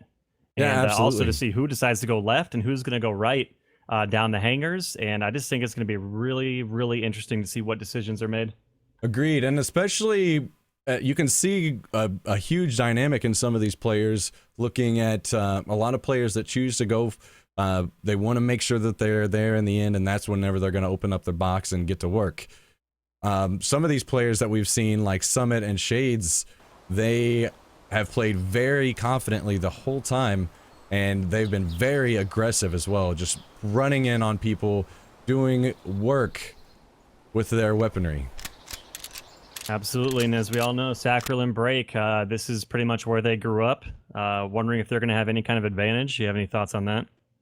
I mean, they'll know. They will absolutely, as you said, they know this area very, very well. So if they get the right equipment in their hands, they're going to be able to do some damage. That's for certain. Yeah, I'm also interested to see if there's any weapon upgrades happening when they get here. I think even we are not 100% familiar with what loot is going to be located at the airfield, and I think it could really up their game if someone gets their hands on an automatic weapon at any time. Yeah, absolutely. There's several different parts throughout the airfield here. The hangars are here.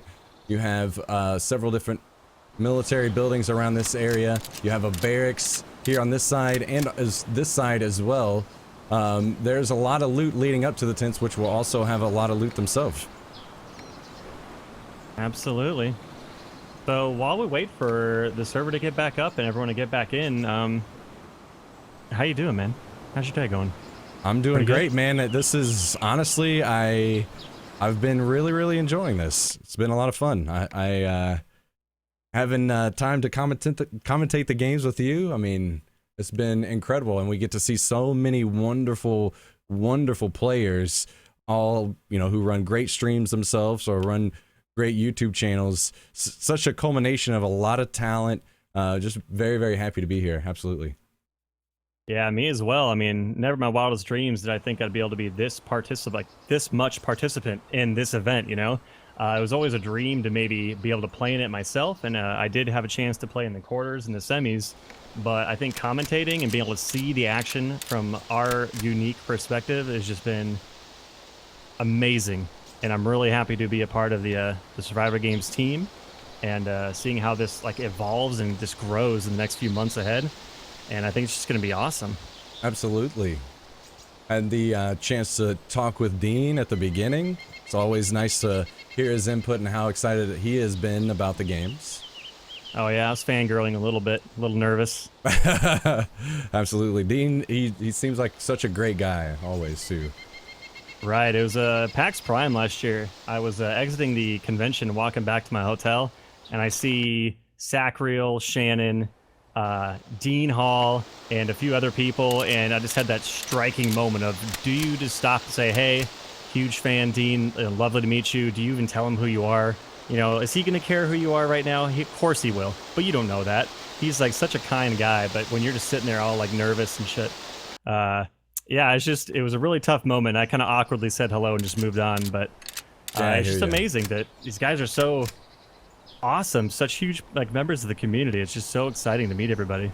Agreed. Well, while we're waiting on the server still to come up, I'm going to read through a bit more of our player profiles. We'll check out the guys that are left and maybe talk a bit about how they will need to proceed further. All right, and it looks like we're getting some new information from one of the admins, actually. Let me go ahead and try to act on that right now, and hopefully we'll be back in game pretty soon. Yeah, absolutely.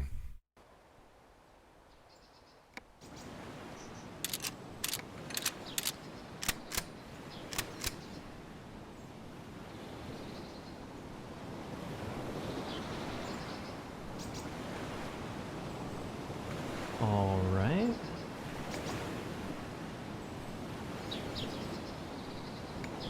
Okay, we are joining the server now.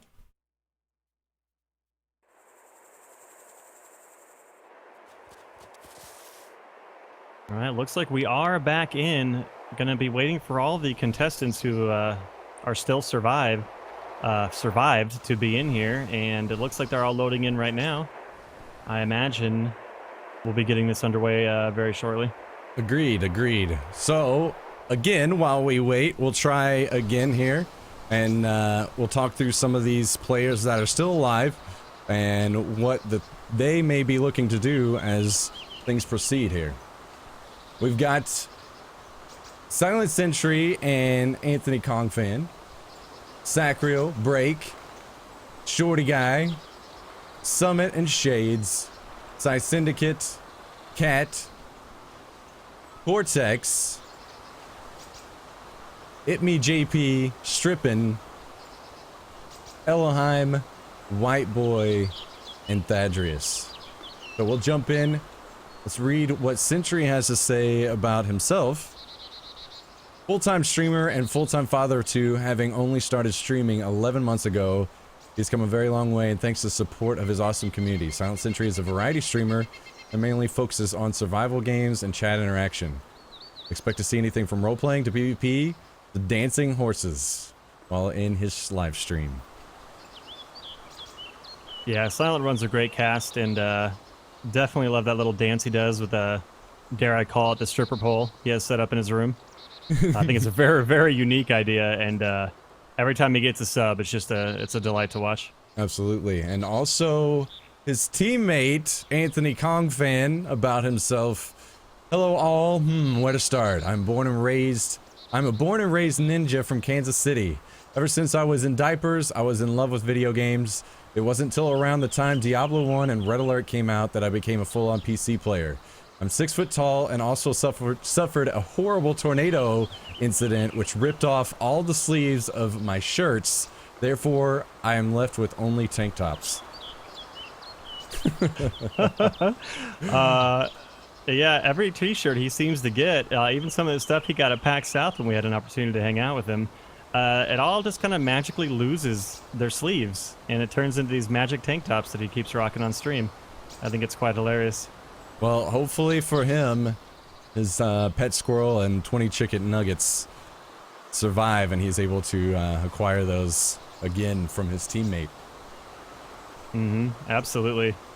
And just for humor's sake, I'm in game right now, kind of following on PsiSyndicate and Kat, and it looks like they've found perfectly matching outfits. PsiSyndicate joking that he's going to commit suicide right here.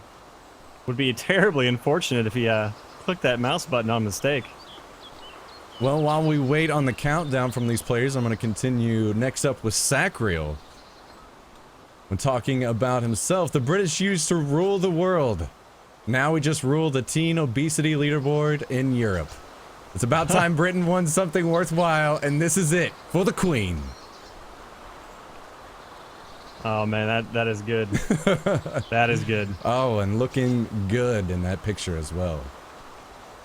Yeah, Sacriel always has that way of looking extremely dapper and proper in every photo. I don't think he's ever had a bad photo. And his teammate Break from Manchester, England. So I'm used to doing a fair bit of looting when it comes handy in DayZ. Also pretty good at running, mostly away from people. Broken a total of 7 bones while racing motocross, which is where the name Break comes from. Doesn't get along with people role-playing unless they're farmers, but that's where I draw the line. Ouch. Broken bones. I mean, I've experienced that a few times, but that does not sound pleasant. All right, next up is ShortyyGuy. My name is ShortyyGuy, and I'm from Chicago, Illinois. My real name is Guy, and yes, that is what it says on my driver's license and birth certificate. It's Italian, and my grandpa's name, my parents weren't lazy.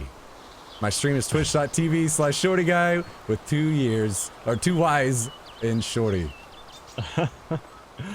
Oh man, that was good. Good old ShortyyGuy. We've already read all of Summit, so we will check out Shades here. I live in Texas and love everything related to firearms. It doesn't matter if that's shooting real ones or racking up the kills in DayZ. I've been playing DayZ ever since the mod came out, and I've always been a bandit. It never fails to keep me alive. All right, it looks like we're getting a standby. At the conclusion of this countdown, action will resume. 10, 9, 8, 7, 6, 5, and it looks like we're going to be starting very momentarily. 4, 3, 2, 1, and action is resumed. Let's get to it.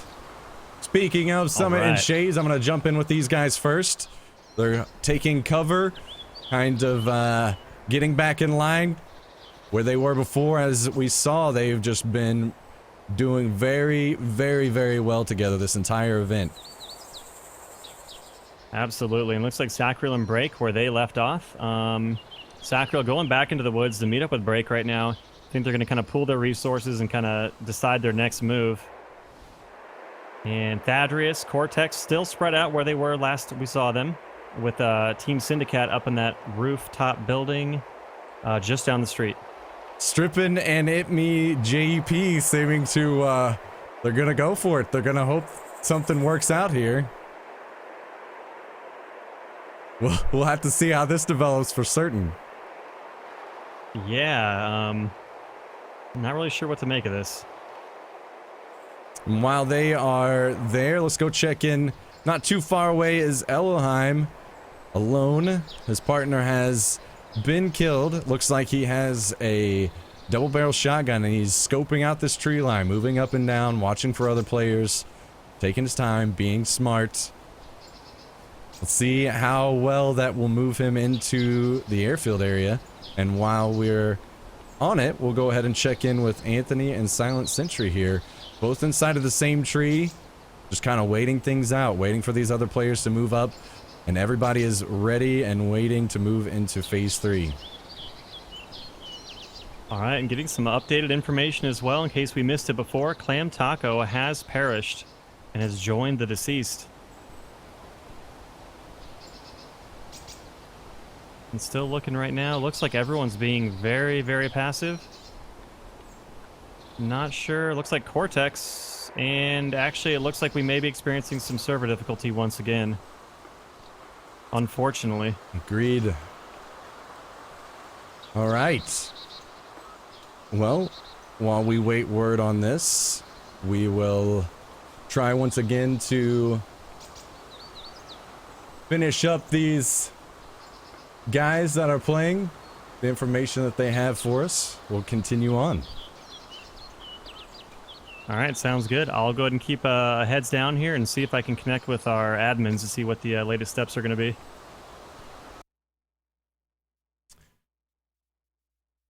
Okay, we finished up last with Shades, and I believe we've read everything from PsiSyndicate, so we'll jump in here with Cat. Cat about himself. First of all, I sleep way too much. My record is 32 hours in a row after doing a 29-hour stream with Lewis/PsiSyndicate. My normal stream sleep per night is around 10 to 18 hours. No clue how this works. My body is broken. I can do impulsive stuff, good and bad. I would kill for tacos. I'm known for my Asian accent from PsiSyndicate and Frankie's videos. DayZRP, Armor 3, and so on. Lewis was the one that got me into streaming, and with his support, I managed to get my own channel going. Well, that was quite lovely. And it looks like we have Soma joining us. Soma, do you have some news for us? Yeah, sorry about the servers, guys. I know it kind of sucks. It's breaking the immersion and whatnot, but we are getting it up and running again, and we're doing our best. So thanks for the patience, and I'll let you guys know when we're ready to go. All right, and can you just confirm really quick? Are we going to be the same information that Shannon posted a bit ago with the Switch? Yeah. Okay. Okay, continuing on to Kortex, about Kortex. I'm Gabe, aka Kortex, age 19, 5'10", 130 pounds of lean muscle. I just look skinny, Kappa. I'm a fun, free-spirited guy who likes making other people laugh. My streams are usually just a bunch of friends having a great time, making a fool out of ourselves. Also, lots of yelling, so if you like that, then my channel is perfect for you. Oh, that's delightful. And Allie's first sub, correct? Right. That's a really cool story that Allie brought in her first ever sub to be a partner when she could pick any of the other big streamers out there that would line up to be with her. I think that is just a classy move. Agreed. Agreed. That's very cool. All right. Looks like we're hopping back into the server again. Looks like everybody else is starting to log back in as well. I figure we should be underway very, very shortly. Okay, I'm gonna go ahead and jump in here as well, and while we are waiting on the countdown, we'll finish out Itmejp's description about himself. I'm a YouTuber / Twitch streamer whose primary content is playing D&D and other tabletop games. I used to work full-time for MLG and was a StarCraft 2 commentator for events like MLG and BlizzCon. Elizabethan Cowboys was formed when my friend and former teammate betrayed me, so I enlisted the help of self-proclaimed British guy Strippin. Despite the obvious language barrier, we still guarantee shit will get done.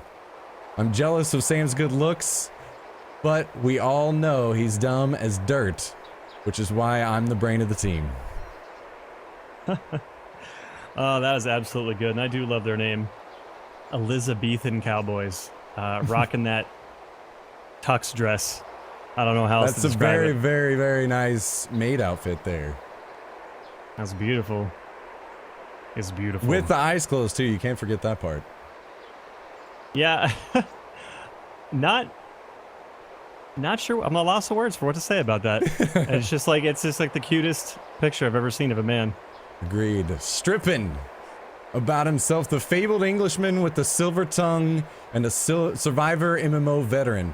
Viewers of his Twitch channel will know Strippin prides himself on his ability to talk his way out of pretty much any situation through lying and meticulous role-playing before betraying everyone he knows and loves.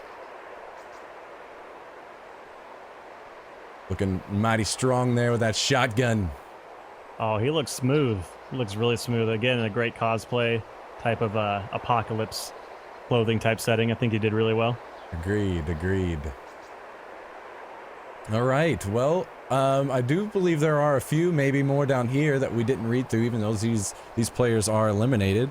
I'm just continuing to wait for the countdown before things get kicked off here again with these players. TheGiantWaffle. We did not read through his description about himself earlier. 145 pounds of raw, lean muscle. Voted second nicest hair on Twitch. Favorite game is Farming Simulator. And look at that picture. Look at that picture. That is incredible. That is just art. That's beautiful. And we were talking earlier, and that hands down wins for best profile picture of the entire tournament, in my opinion. Agreed. If I had to play a favorite. Agreed. That is just it's just delightful. His partner, both remember these guys are players that were eliminated. DansGaming. I've been a variety streamer on Twitch for over 5 years and moonlight as an erotic dancer. And yeah, with that beautiful, beautiful face and mugshot, I could see him getting a ton of business in that field. Looks like we are getting our countdown. Things are just about to be back underway. And they are a go. Let's jump back in here with some of our players outside of Cabinino, or around Cabinino rather. Thadrius, as we saw earlier, he was in the process of recovering from his close situation that he had. Looks like he's watching the door here at the beginning, being very cautious, careful. Doesn't want anybody to come storming in off the bat. And we have PsiSyndicate and Kat very close by, as you said before. Still in the house that they were in as well. Choosing to just hold up for a bit. Last time I was checking in on them, they were just doing some shenanigans and kind of being really lighthearted about the whole situation. Are they still flipping each other off in there, or what's going on? It looks like they've calmed things down a bit, though. They do have the same clothing, which will be nice for them as things close out, because they're going to be able to identify each other really well. This is a very nice setup for both of these. Right, and they got a PU scoped Mosin and an SKS. I think that's just a dynamic combo to have going into the last stage. I think they're going to do really well. Yeah, I mean, obviously for the distance shots, the Mosin is a really, really great weapon. Very, very powerful. But that SKS, up close, semi-automatic, that's the kind of weapon that will do great work, along with the shotgun at the tents at the very end. Absolutely. Checking in on Break and Sacriel. Just taking their time still. Break rocking that repeater, which has been doing some good work lately in the tournament and just in the game itself. And Sacriel still running around with his CR.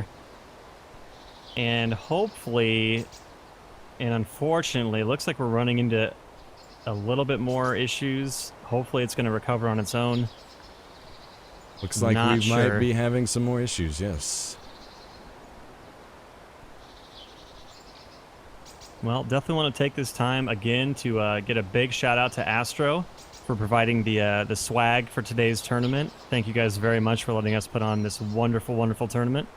Agreed. And we'll go ahead and show those prizes again for the first, second, and third place teams.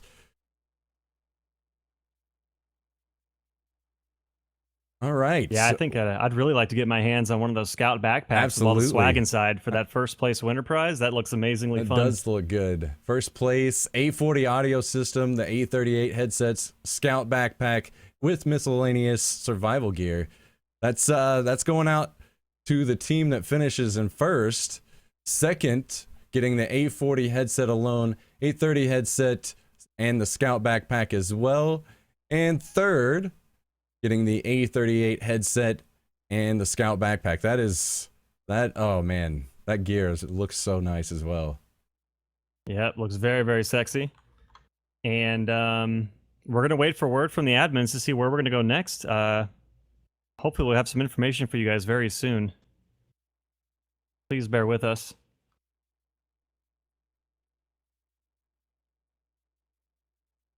We may be trying to discuss more of these players and their positions, where they may want to go here in just a moment. Go ahead and jump back over to our phase map here.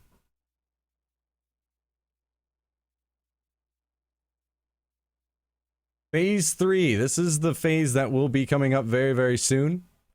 As you guys can see, we were checking this out a bit ago. Let's check out some of the positions of the players that we know and what we may think that they're going to be doing once they get back in and off to the races.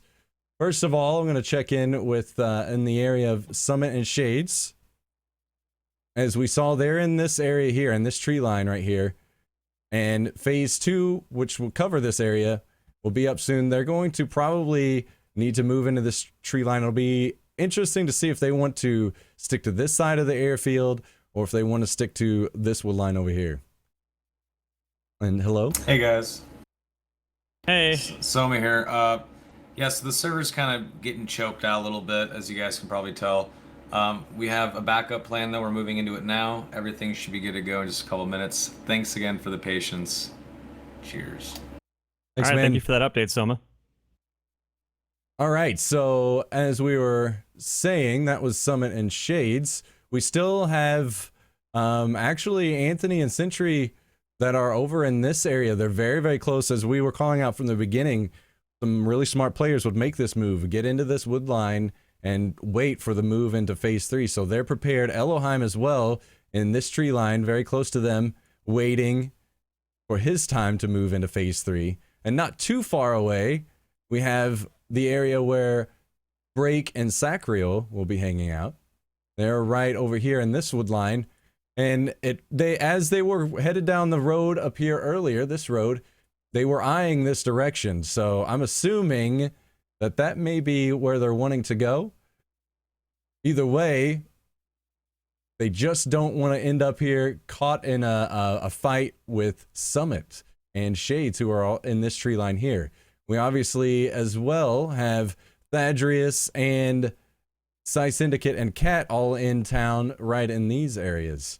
So it'll be interesting to see if there's something that erupts between those players and Summit and Shades, who have done very, very, very well up to this point and are in good shape to take it all the way.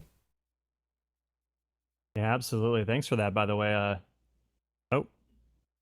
think we might be getting an update from an admin here in just a minute. It looks like we are. Got some new information. All right, guys, bear with us just a moment as we try to rejoin the server. Give us just a second here. And yeah, while we're coming in, despite any frustration the players might be feeling right now, I really wonder how they're handling the pressure of moving into the late game, and wondering if it's really getting to them. We're getting shaky hands, if they're getting extremely excited to see who's actually going to come out on top. I can't even imagine what they must be going through mentally, preparing for that. Agree. This is, as it seems, is a very, very intense thing to go through for all players. So this brings out the shakes, this brings out the sweaty palms, and especially as you mentioned, all these players know that it's closing in. It's closing in on time to go. They are going to have to put their skills to the test here very, very soon in phase 3 and go for the close.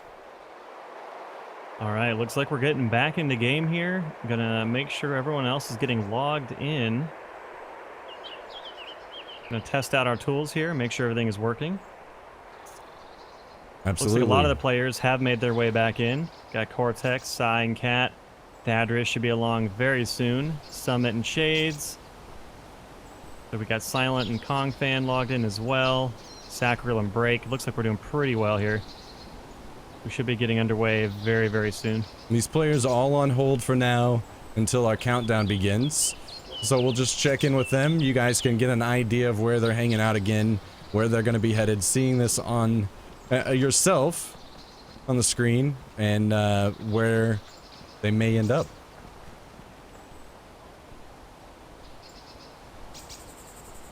All right, looks like a few other people loaded in. Still looks like we're waiting on Thadrius to rejoin the game. And I'm not sure who else we're missing currently. Yep, looks like Thadrius just popped in as well. It looks like everyone is getting in. Summon Mr. Shades just holding up, waiting. They are in this tree line as they were before with their nice gear. As we saw earlier, Mr. Shades was able to acquire Mosin. Looks like he's got some nice gear. And I believe Summit's still rocking his shotgun. No, he has switched to a Blaze, it looks like. May have picked up some ammo from a body somewhere, but it looks like he's going to go on with the Blaze.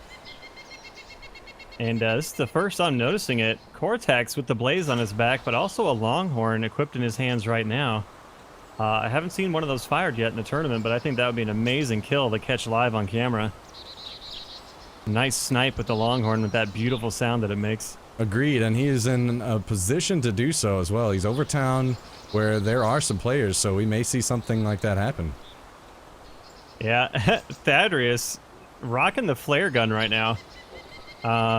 While prone in this building, I'm pretty sure the flare gun can actually knock you out with a headshot. I'm not sure if you've ever experienced that yourself. But that'd be a very funny thing to see if you actually tried to fire that at a player. Absolutely. And it looks like the timer is beginning, where action is going to resume in 7 seconds. Here we go. All right, let's get back to it. 3, 2, 1, and action is live once again, everyone. We apologize for the technical difficulties.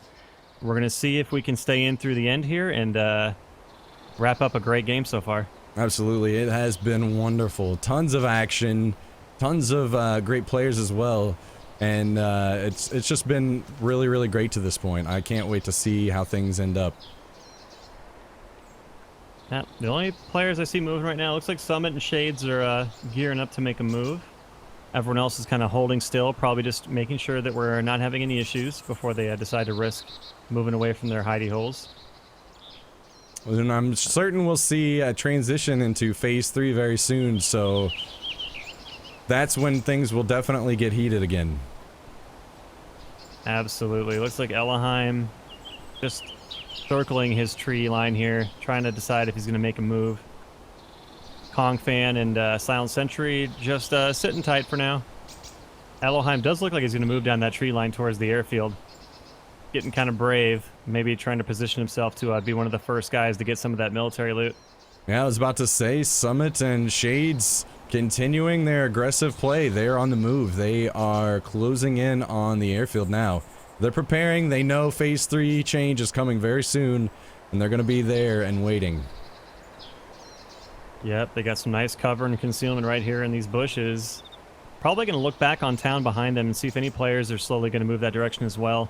See if they can take out some players with an easy ambush in this brush here in this tree line before they move on. Not sure if they're going to get any willing participants though, as Thadrius, Kortex, and Team PsiSyndicate still holding their positions firm, not wanting to budge first. Looks like Sacriel has moved back down to the bodies of Strippin and Itmejp again. He's trying to figure out what's going on between these players, I assume. Though I think he was trying to loot them before, now he hasn't decided, and as you can see, with the great players they are, Break up in the wood line, he is there and ready to cover in case things go haywire here.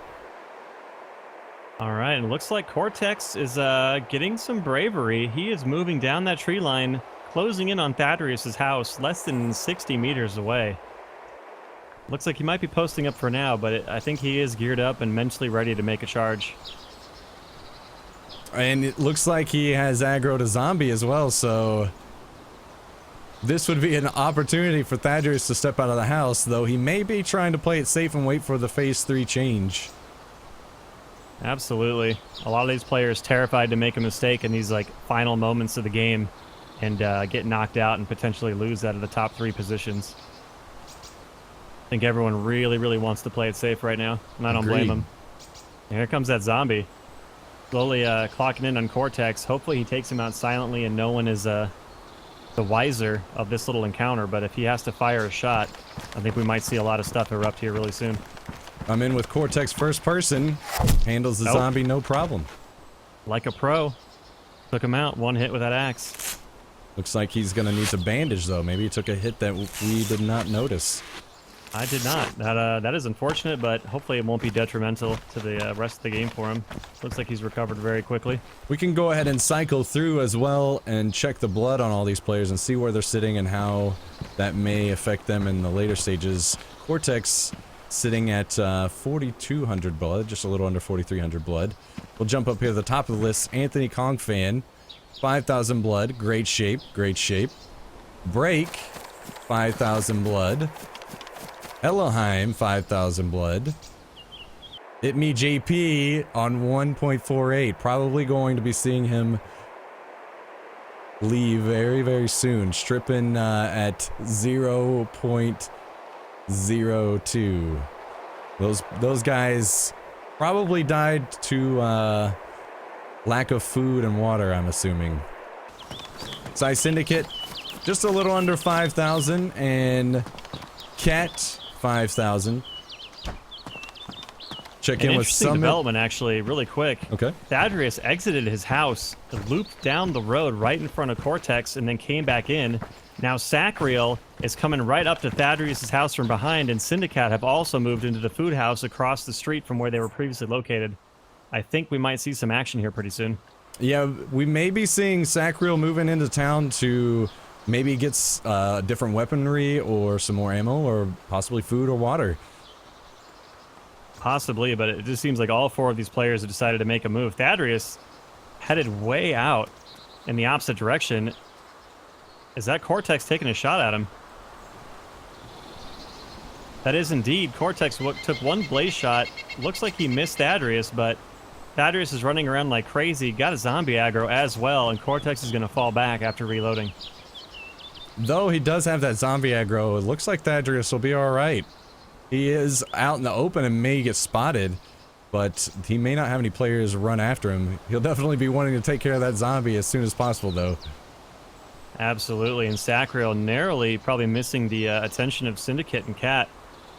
Running around here with no weapons in his hands. Probably extremely nervous right now. Yeah, it appears that he has a CR and possibility that he did not find any ammo for it. Oh man, that's gonna be really rough for him. He may have to just rely on his teammate to drop another player and get equipped that way. It looks like he did spot the zombie that was aggroed on Thadrius, so it looks like he might be alerting Break that there's somebody near the pond. We may see Break move over and try to take out Thadrius here. Oh yeah, that's gonna be a great spot by Sacriel, and I think that's exactly right. I think Break is gonna see Thadrius come out in the open any minute here. He was looking that direction, but I can't tell if he spotted Thadrius moving. Let's jump in with him first person really quick. It looks like he's looking right in the direction of Thadrius, so with a repeater, a nice weapon, even at range, it will be able to take out players. Shoots very good.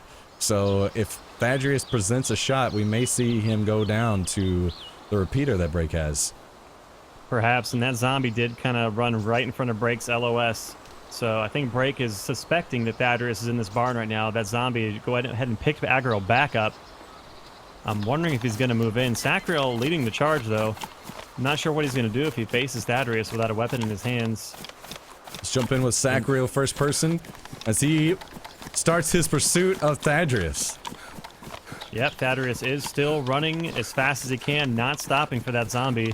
Unfortunately, if he doesn't take care of it, it's just going to be a trail, like a breadcrumb. for Sacriel and Break to follow until they ultimately catch up with him and kill him. Absolutely, and especially because it didn't appear that Thadrius had much in the way of weaponry, so this is a very, very terrible situation for him to be caught in right now. Yep, it looks like he's just going to keep on running, and I don't think they're going to catch up with him. Unless it looks like, is he going to loop back around? No. Yep, looks like he'll continue on. I don't think this is going to be a factor anytime soon. Yeah, it will be interesting to see if Sacriel and Break are going to give up on this, or if they're just going to continue to pursue. That's one thing you have to be careful of. Remember that none of these players know where the other players that are still alive are at. So they need to be careful. They can't just blindly charge and follow Thadrius, because they have no idea where these other players are. And as you can see, Sacriel playing it smart now. He knows this. He knows that this is a big wooded area, and there's a high likelihood of other players in here, so he's being very careful. Break moving up. He's waiting for his gunman here to move up, and it looks like Sacriel now drawing the aggro on the zombie, though he has a melee weapon and will take care of it very quickly. Yep, and as well, back in town, Kortex aggroing more zombies and taking them out. And Team Syndicate still just kind of holding their position, so gonna stick with Break and Sacriel. See if they do catch up with Thadrius, and maybe look a little bit ahead at Silent, Ellohime, and Ninja, the Ninja, as well, Anthony Kongfan, and see what they're up to. Sacriel and Break still pursuing. They're not giving up. They're bloodhounds after Thadrius right now. Well, they're gonna have to hurry. Thadrius has got almost 300 meters on him, and it doesn't look like he has any sign of wanting to quit anytime soon. The question here will be Thadrius himself. I know we were mentioning Sacriel and Break, but the possibility of Thadrius doing the same, running and into other players that are up on the hill, as you can see. Ellohime and Sentry not too far away, and Anthony, as you stated, they're there and waiting. If he ends up running into them, it could be the end for him very quickly.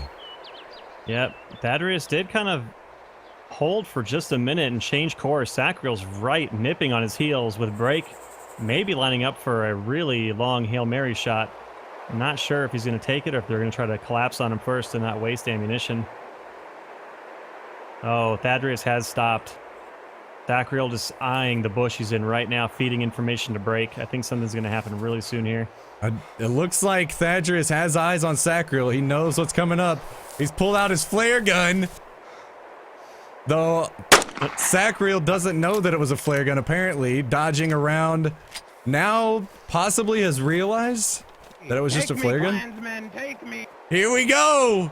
It's going down right here. Oh, and Break trying to take a pot shot. Thadrius exclaiming that his partner is not playing by the rules. Not fair when they're trying to have a melee fight. But Break does not care, and he's still opening up fire.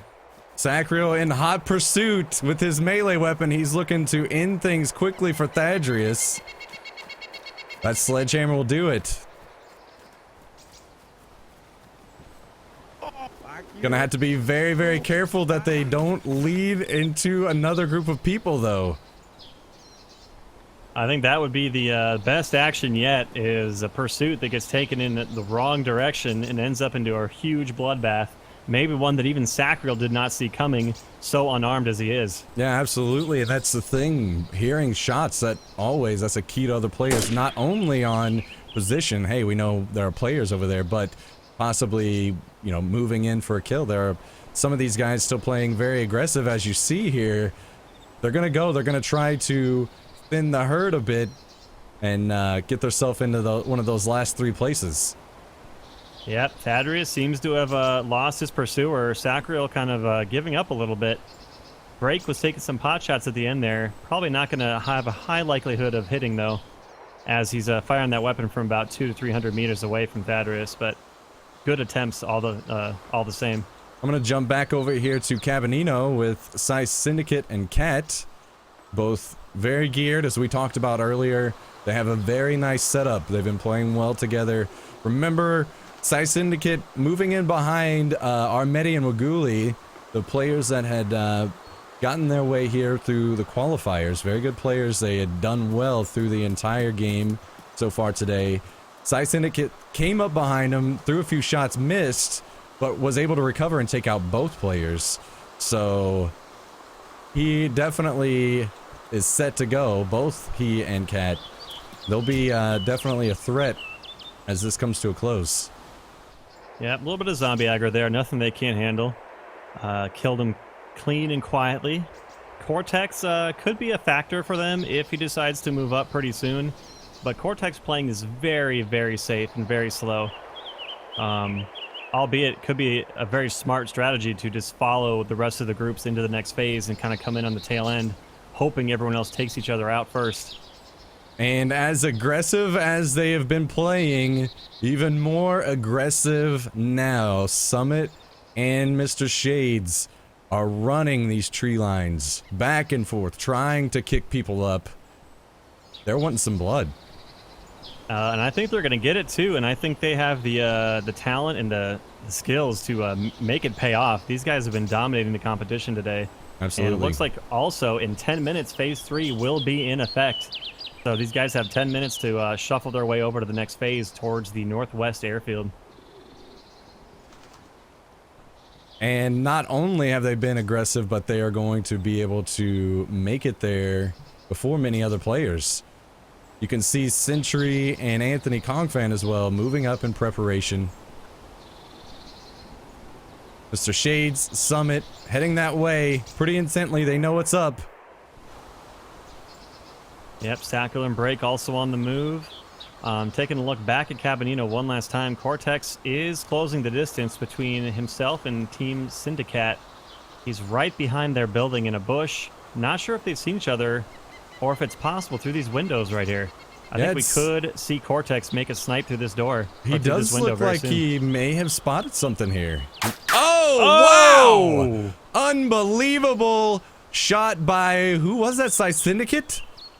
I heard multiple gunshots. I don't know if both of them opened up fire or not. Dropped him. Kortex just completely dropped like a rock with a headshot.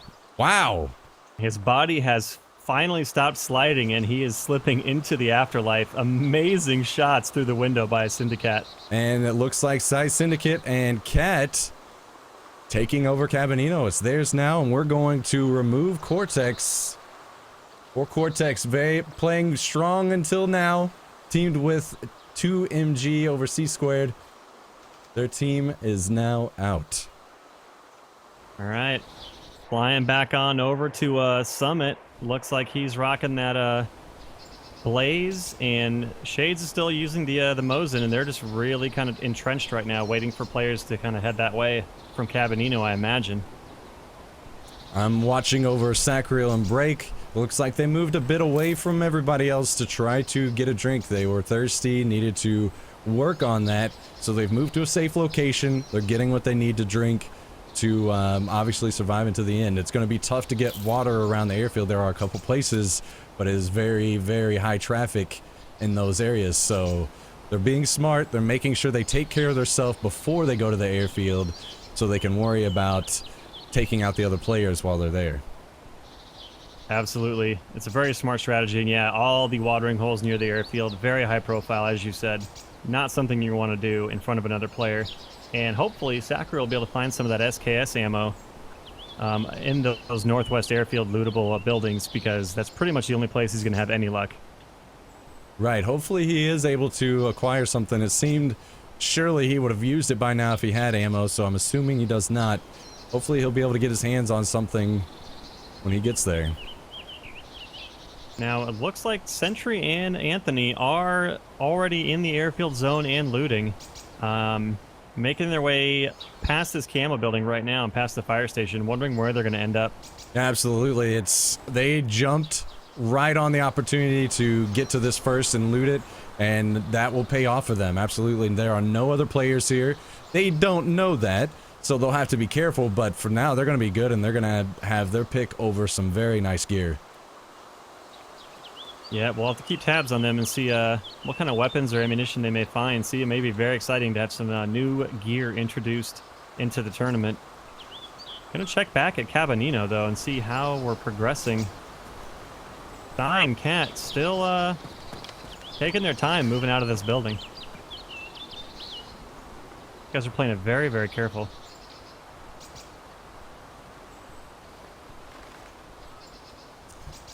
All right, Sentry now moving into the barracks here at the airfield, and looks like Anthony covering him. We're going to get up here real high so you guys can see as far as these players and the rest of the players. They've got the airfield locked down, basically. There's no one here. They're able to grab things on their own. Yep, and as well as Syndicate and Cat hanging out in Cabanino still. Mr. Shades and Summit still really taking their time. Camped out, overlooking kind of towards Cabanino, waiting for extra players to maybe move past their little position here towards the airfield. And Sacriel and Break as well, just really, really taking their time, hanging out near that pond still, I believe.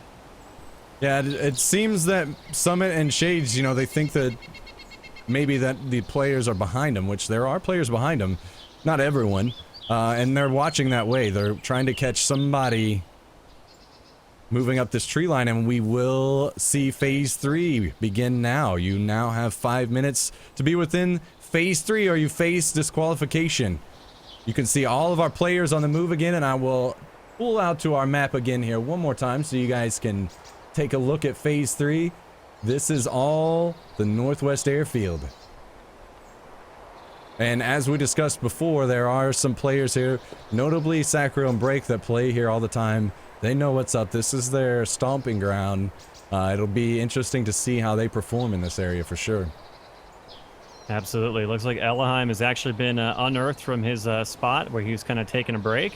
And he is rushing towards the airfield right now, where Anthony and SilentSentry already are looting up, as you said earlier.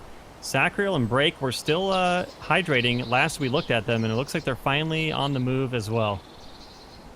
I'm gonna jump in with Ellohime first person here, so we can watch his progression down the airfield in the direction of Anthony and SilentSentry. We may see them try to preemptively beat the other players to the tent area.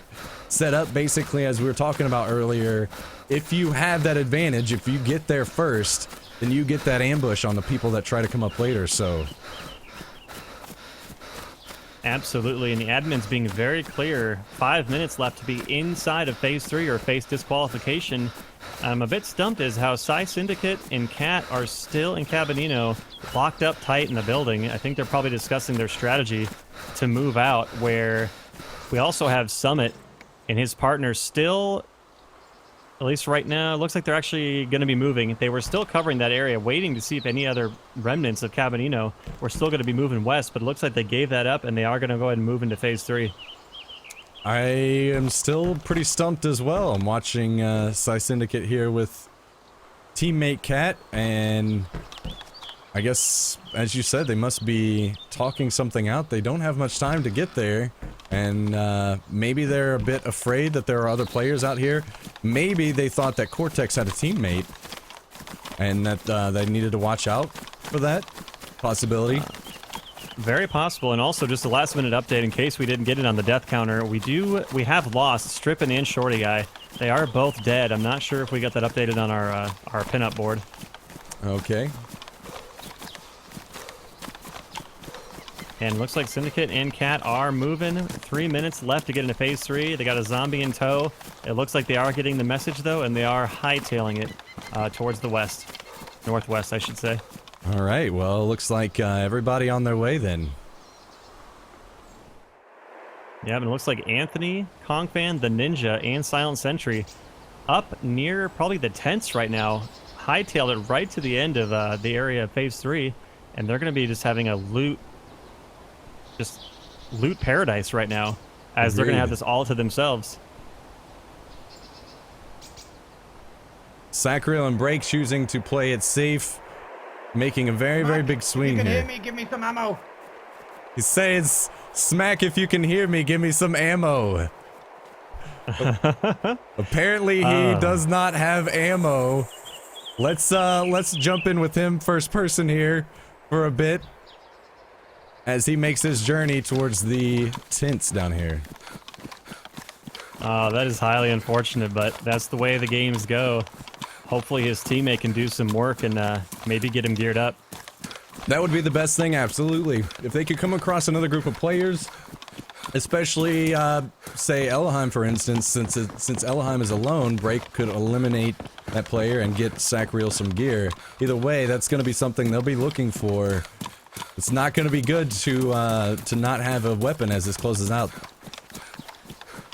Yep, locking in with SilentSentry right now, making quick work of these tents, just picking up every little item he can see. Looks like he's getting a little bit of zombie aggro. Hopefully he doesn't get in a little tussle here inside this tent. That could be a little dangerous for him. And he did get hit. 2 zombies in pursuit. Sentry is bleeding. He's gonna have to take these guys out. This is really unfortunate for him. See how he handles it. Alright, I'm in with him first person. Oh, taking multiple hits. And it looks like he did grab an SKS though before heading out of there. And possibly ammo as well, yes. So, as we talked about, SKS holds 2 semi-automatic, as you can see right there.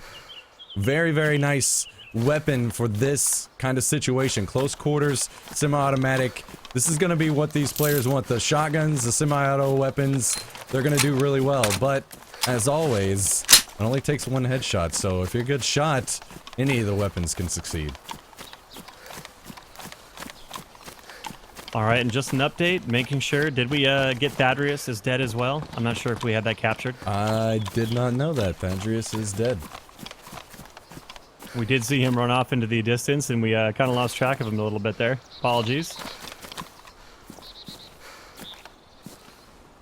And it looks like Summit and Shades stalking the woods outside the fence for the northwest. Ellohime about 200 meters off in the woods ahead of them. Hopefully Ellohime doesn't get spotted, because I think this team is going to do short work and probably come at him from 2 different angles. He may not stand a chance. We'll see how it progresses though. Absolutely. Summit and Shades, again, being very aggressive. They're moving right that direction. They've got what they need to try to close this out. They work very, very well together in this. Several teams here that everybody must be careful of and respect, because anybody could run away with this right now. Absolutely, and we got a 30-second warning from the admins. Looks like PsiSyndicate and Cat rushing to get inside the zone. I believe they're right on the border or already inside. I'm not sure if you can confirm. Yeah, it looks like they're going to go ahead and be in phase 3 by now. Everybody has the same idea, it seems, at this point. Everybody knows where they need to be for phase 3 ending. They know that it all goes down at the tents, and everybody is headed that way. They're ready to throw down, and this is going to be one epic firefight. Absolutely. Scouring the map just for any other contestants we may have missed. I think everybody is here. And I think we're just going to wait to see all of them converge and have one glorious last shootout here. All right, and as that happens, I will pull up our list again so we can go over our final group of competitors here. SilentSentry, Anthony Kong Fan, Sacriel, Break, Summit, Shades, PsiSyndicate, Cat, and Ellohime. 1 kill away on Ellohime to having our top 4 teams. So, yeah, players are probably unaware of that. Who's left in the tournament right now? Little do they know that they're just outside the money, as you would say in poker. And it's going to get really, really intense when these last 3 groups go at it.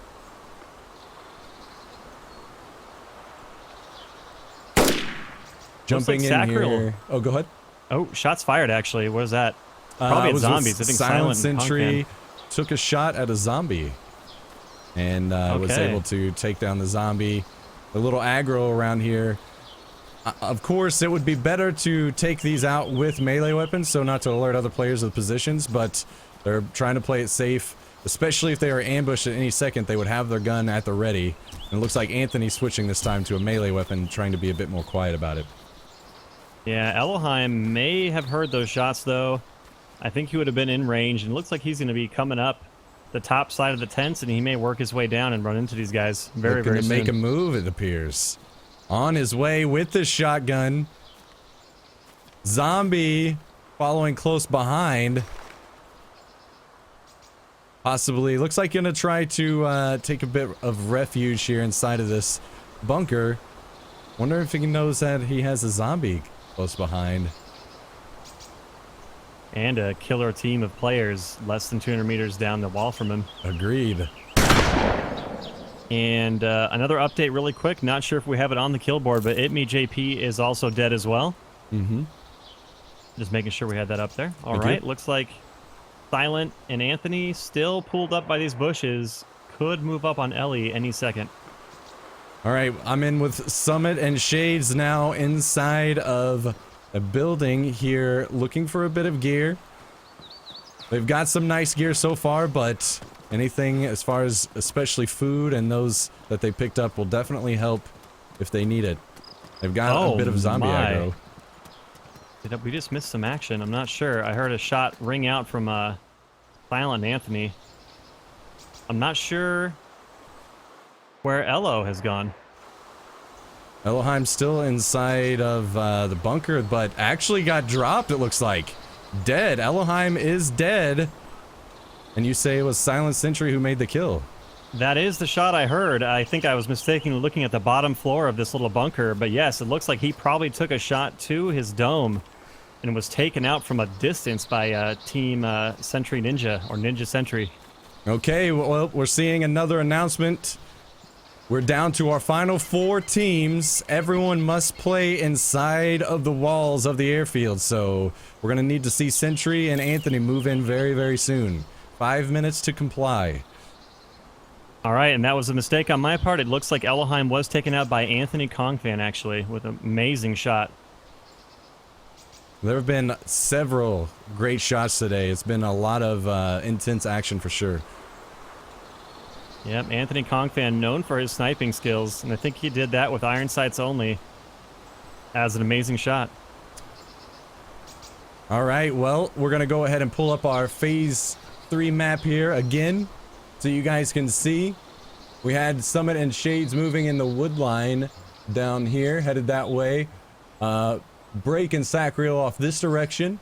We've got Ninja Sentry, Team Ninja Sentry up here and about to move back inside of the wall. And Cat and PsiSyndicate over here. So they're going to be in soon, and honestly, I don't know if that's the strategy they're going for, but it may work out to their advantage that they're going to show up late to the party where maybe a good portion of the players will already be killed. Yeah, really curious how this is all going to play out. Looks like Summit and Shades are moving up very slowly. But yeah, it looks like we have kind of a party up here.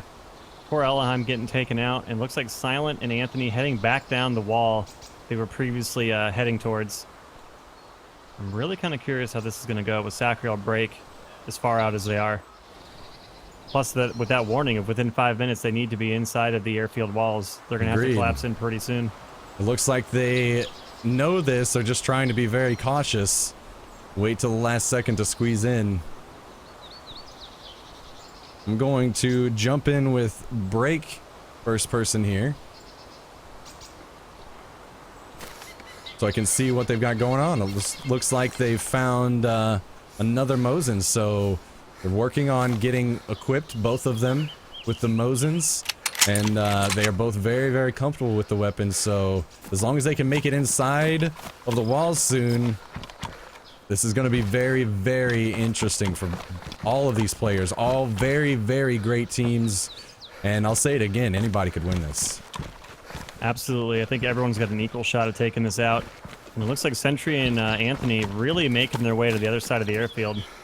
I think they're going to be really distanced from the rest of the competition, and I think they know it too. They're not going to be in a really popular area.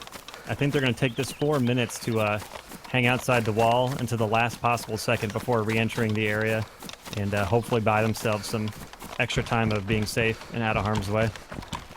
I'm still with Break and Sacriel. I'm going to jump in with Sacriel now. Continuing to make their push up to the wall. It appears that maybe they'll get up close. and then kind of take a break and wait, see what might be around the area, what dangers might be lurking before they actually commit to heading inside. Yep, as we said, everyone really taking it easy, playing it very safe. They know what's on the line. Only 3 or 4 groups left, and they know it. So I think everyone's really, really just paranoid right now. Absolutely. Now, as pressured as it was before, it's much worse now. All these players knowing that there are 4 teams total left. It's the pressure is absolutely on. It's going to be interesting to see if that affects these players in any way. Yeah, we might see them make some mistakes. Maybe rush into a situation a little bit premature. But it looks like PsiSyndicate and his partner are in relative safety on the total opposite end of the airfield right now, camping in the barracks and a little industrial building down here. I'm watching. I think it's going to be a little while. PsiSyndicate and Cat now. Cat covering PsiSyndicate while PsiSyndicate loots the barracks.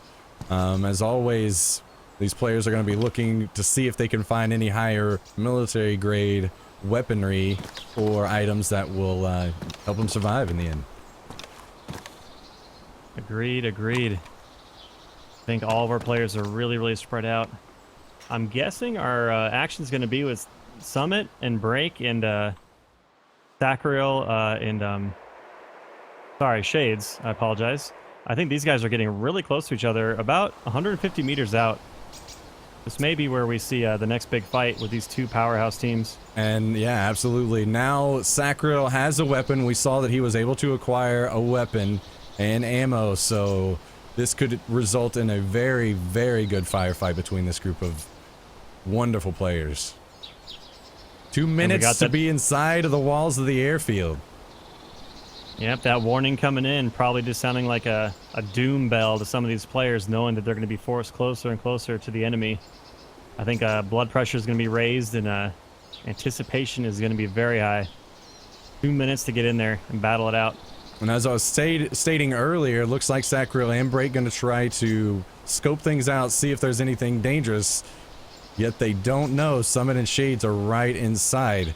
Summit and Shades trying to occupy a place that, you know, possibly they would see anybody coming at them, but they need to keep their eyes peeled behind them.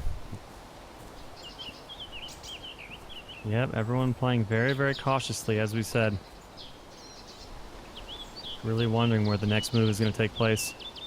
You can tell that they are very, very antsy, knowing that it's all going to close in here around the tents. And what will be interesting to see is how the other players react to another gunfight breaking out. We see something between Break and Sacriel, Summit and Shades, while Anthony and SilentSentry move over.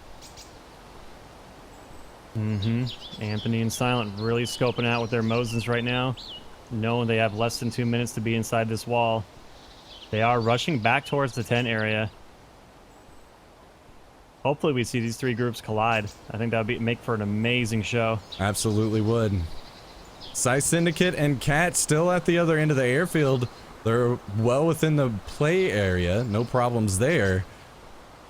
But they are safe from the other players at this point. So that could ensure their survival past a huge firefight that we may see erupt very soon. Right, and it's very difficult because everyone is under the assumption that a player could be right around the corner.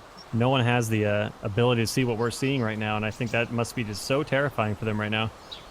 Every move, even a zombie coming up on SilentSentry, making one wrong move, and whoever makes that first gunshot and giving away their position could be a detriment to them surviving the tournament. They have squeezed inside of the walls now, so SilentSentry and Anthony safe. Looks like Break and Sacriel are going to commit. They're in the same tree line as Shades and Summit. We may see something happen very soon between this group of people. Looks like Shades is actually moving around, feeling out the tree line, trying to see if there are any other players around, and he may get shot in the back. Yep, Sacriel looks like he's eyeing up on Shades right now. I think he spotted him. He's really scanning the woods right now. Sacriel moving up. Shades just off to his left, less than 20 meters. Sacriel's running Unbelievable. right in between Shades and spotted Summit. Sacriel. He's moving in. They're in the same tree. Shades firing on Sacriel. Summit turning around, knowing what's going on. Looks like Sacriel's going to back off, try to meet back up with Break, doing the smart thing, getting back with his teammate. Summit Break taking shots at Shades, missing. Summit being very, very aggressive and pursuing Sacriel here. Oh my, Summit moving right up to the tree, less than 20 meters.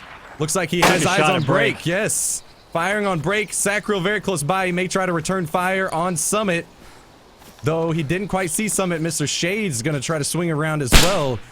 Some good moving here by Shades if he doesn't get spotted, and it looks like Break actually did. Wow, very, very good play on both sides of this so far. I'm not Very even sure smart. where to look right now. Everyone is running around frantically. Summit still looking for Break. I think he's going to spot him here. Shot. Break is taken out by Summit. Wow. Excellent headshot. Unbelievable headshot on Break from Summit.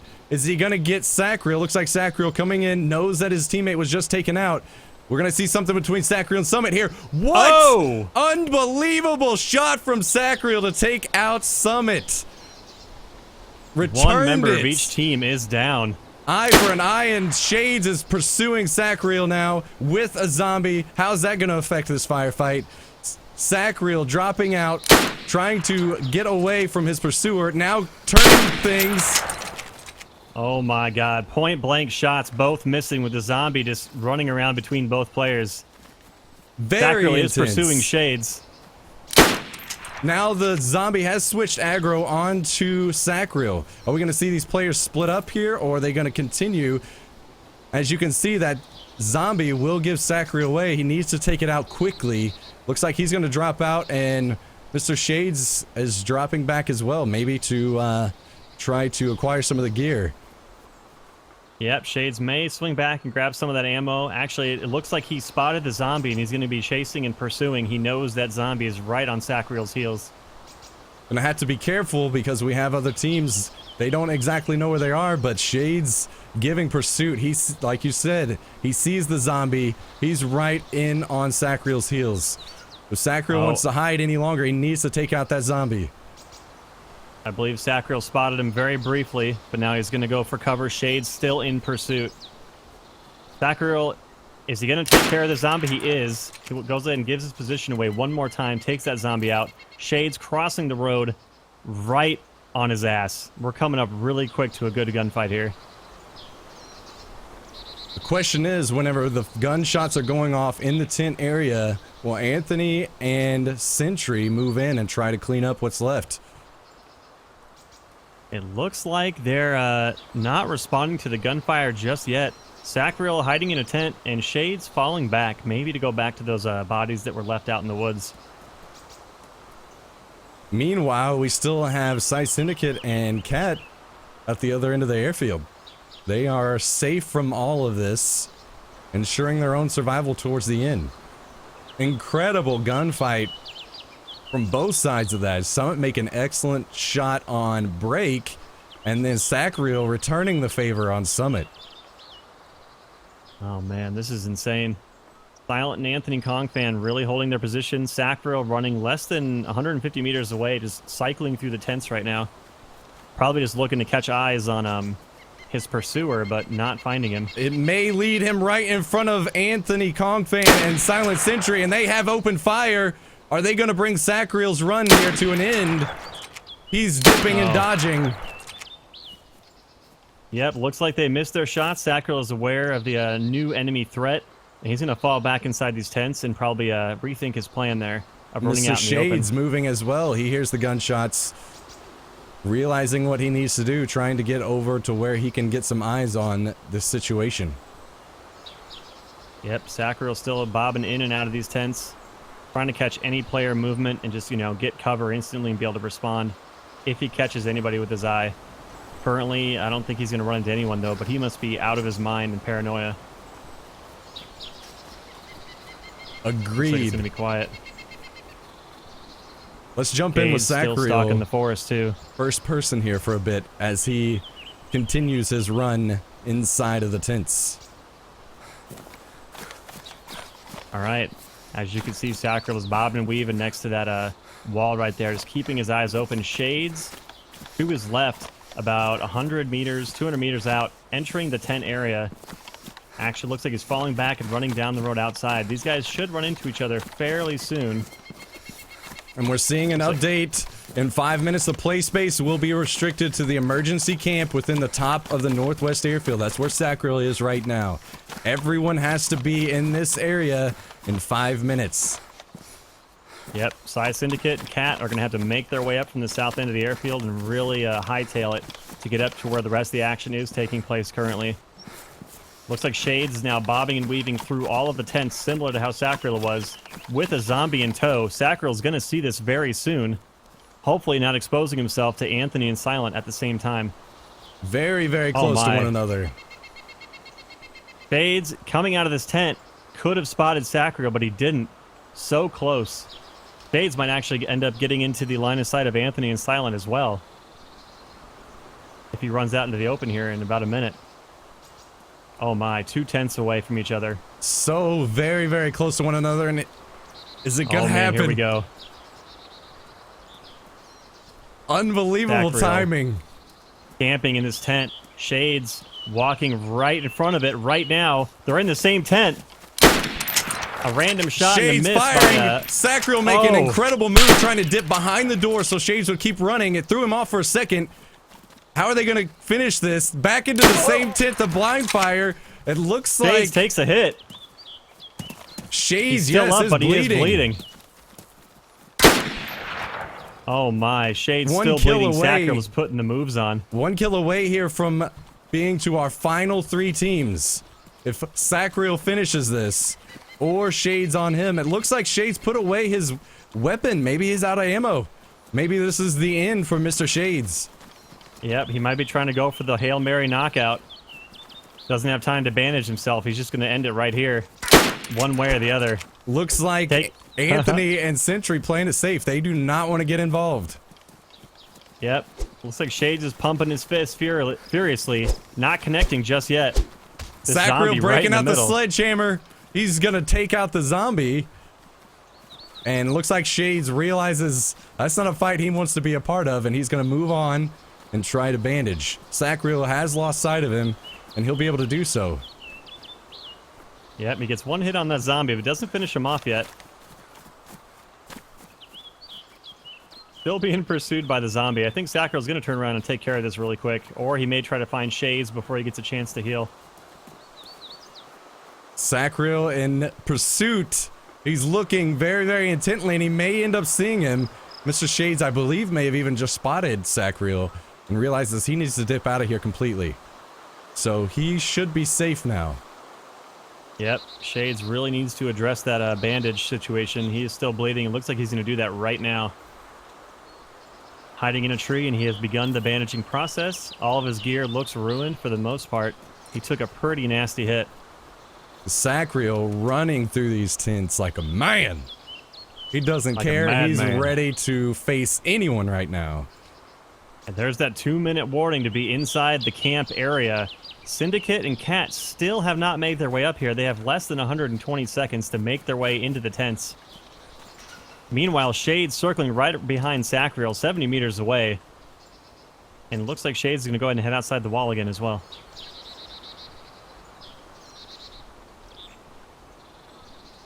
Sacriel taking his time, looting through the tents, and he's going to be able to. Nobody is contesting this at all. Everyone else, aside from himself and Shades, are playing very, very reserved, very cautious, trying to outlast.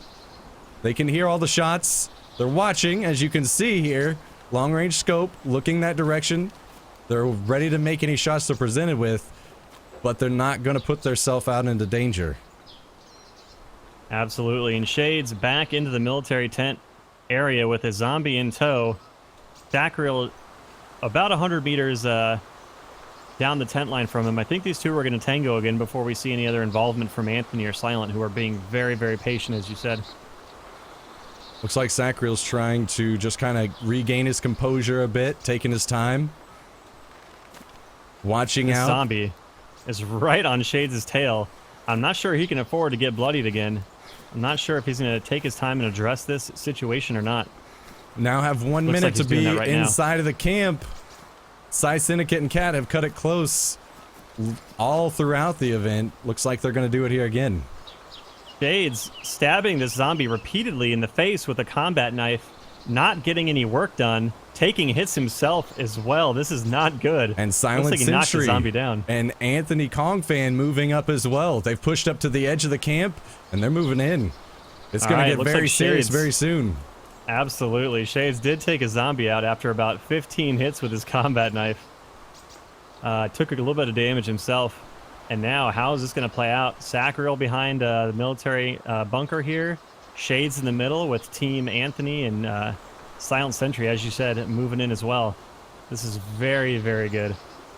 And it looks like PsiSyndicate and Kat are finally moving, and they will be joining the fray very shortly. Anthony and Sentry, they know. They've heard the shots. They know they're ready. SilentSentry toting a sawed-off shotgun. That'll be good in this close quarters area. And Anthony, more comfortable with the Mozo in the long range. Going to try to Shades. cover the long range. Right in front of them. Shots fired. They were missed, but Shades is now a big target. Sacriel's definitely going to hear the shots. The question is, will he commit or try to let some other players fight it out?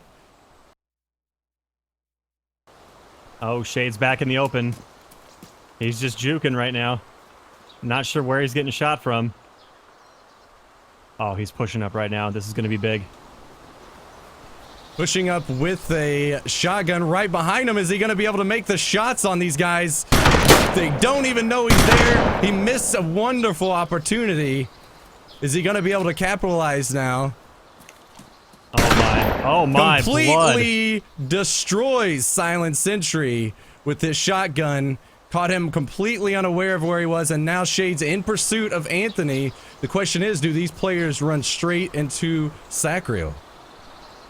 That was an amazing shot and just a amazing blood mist coming out of Sentry. Went down immediately. Anthony now looping around. May end up heading towards Sacriel. Look, he's looking back, trying to find Mr. Shades, who took out his teammate. And Team Syndicate moving up within 120 meters. They're going to have eyes on the camp in just a moment. Looks like Sacriel's on the move, right towards Mr. Shades. We may have a little reunion here. Down to our final 5 players. And our final 3 teams. So all 3 of these teams... Wait. No, I take that back. 4 teams, yes. Still 4 teams. We're going to see some shots. PsiSyndicate and Kat have moved up behind Anthony. Anthony is bloodied. Remember, PsiSyndicate and Kat have not been engaging much until now, so they're good to go. They are nice and full of ammo. They're really set to run over this entire camp. Yep. Looks like Kat had eyes on Anthony. Anthony is still bleeding and running away. Kat is falling back, probably to regroup with Psy. Sacriel at the other end of the camp. And Anthony Kongfan very, very close as well. Anthony taking the time to do the things he needs to do over in the cover of these trees. Getting his bandages off before he has to go back into the slaughter.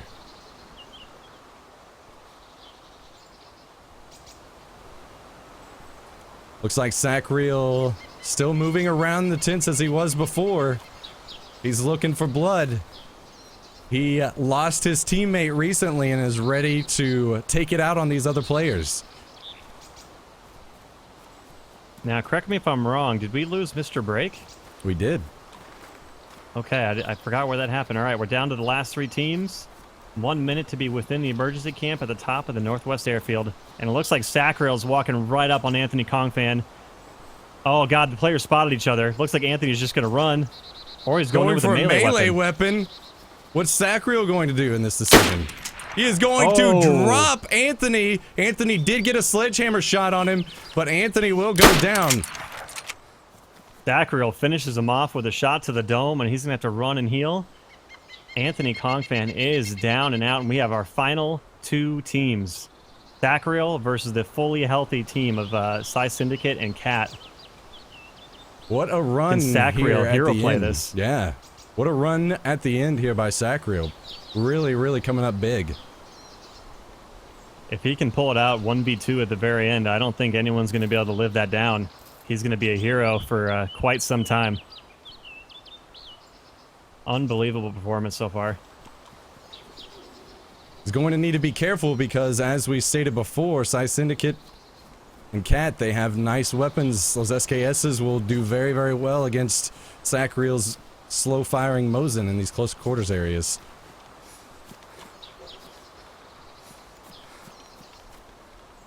He's being very, very cautious. I'm gonna jump in first person with PsiSyndicate here. Yeah, it looks like they're just going to be maintaining their position at the exact diagonal opposite end of the camp. Looks like they got a little bit of zombie aggro still funneling in on them, while Sacriel is on the opposite side of the camp in a camo bunker, just kind of recollecting and hoping to hop back out there and get into the fight. PsiSyndicate and Kat working well together. They're communicating, looking, gonna take out the zombie, not gonna take the chance to switch away from the weapons, just gonna shoot them and play it safe. They know they're down to the final two teams. Be interesting to see how they choose to play this further. Sacriel hearing those shots, assuming that the enemy team is going to be sticking together if he knows there's two of them or not. He knows exactly where they are, and he's going to hold his position and just peek over the barrier here, see if he can get eyes on somebody. If he chooses this position, this actually might play to his advantage. You got to remember, he has a slow-firing gun. He's trying to overcome not only someone with a semi-automatic weapon, as he hears now. He knows that they have an SKS, but he also doesn't know that there are two of them, so he's going to have to try to overcome that and 1v2 this. Yep, looks like PsiSyndicate and Kat looping around these tent areas, and they're going to be coming up on him pretty soon. Just as Sacriel is actually moving the other way. Oh my. Perfect timing for Sac to get out of there. Looks like Psy and Kat just moving in tandem, clearing the tent area. Sacriel's not currently looking in the right direction. He could be taken by surprise, but it looks like they're being very methodical with their movement. He has found a nice position, Sacriel. Trying to play it safe, trying to get in positions where he can pull this out. All these players very, very, very shaken right now, I'm sure. Knowing it's the final two teams, everything is on the line right now. Yep, Kat and Psy just chilling in this tent right now. Looking at both entrances, just waiting for someone to walk into their death trap. I don't think Sacriel is going to oblige them, though. I think we're going to see a little bit of a stalemate for just a minute or two. Right now, he is choosing to... He is moving around the tent still, but he's taking it very slow and methodical. On the other side of the tents from these players. Really wondering how this is going to play out. We got our final two teams, everybody. This is going to be a really interesting finale. It's really, really been crazy here at the end. Yep, looks like Syndicate and Kat on the move once again, moving to the next set of tents. And Sacriel has went ahead and closed himself in the military bunker. I'm not sure if he's just going to stay there for a while or if he thinks that's a good defensible position. Also has a zombie coming up to his front door. That could give him away, unfortunately, if he doesn't take care of it. Looks like he's breaking out the sledge. He knows what he has to do. The question is PsiSyndicate going to see that or not? I don't believe so. They have a zombie problem of their own. That hit against the military bunker, though, could have given Sacriel's position away. They're moving in. They're moving in. We may see something here. Oh, they're still dealing with the zombies, and Sacriel will hear it. He'll know. He'll know where they are now. At this point, if I was Sacriel and I had a location on them from that sound, I'd probably just move in, see if I get a quick kill, and retreat again, depending on whether you knew if there was one or two of them left. He's looking that looks way. Like he's just going to be very tentative. And PsiSyndicate and Kat know they need to move away from where they just fired.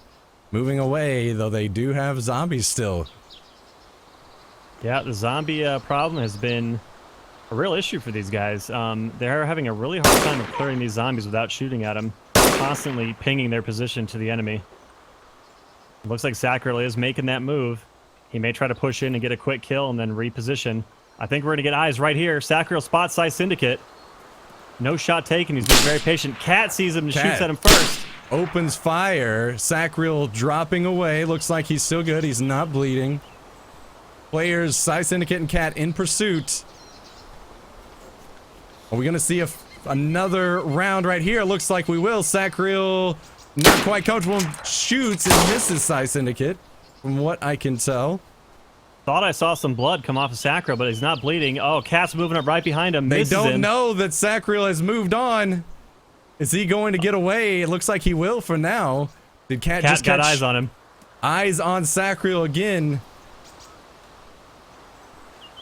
This is just a epic game of cat and mouse right now. Not sure how Sacriel slipped away right there when Cat went right, didn't look left. It could have been over right there, possibly. It could have. Looks like Sacriel's really going to be playing it safe. Cat and PsiSyndicate frantically looking for him. Oh, man.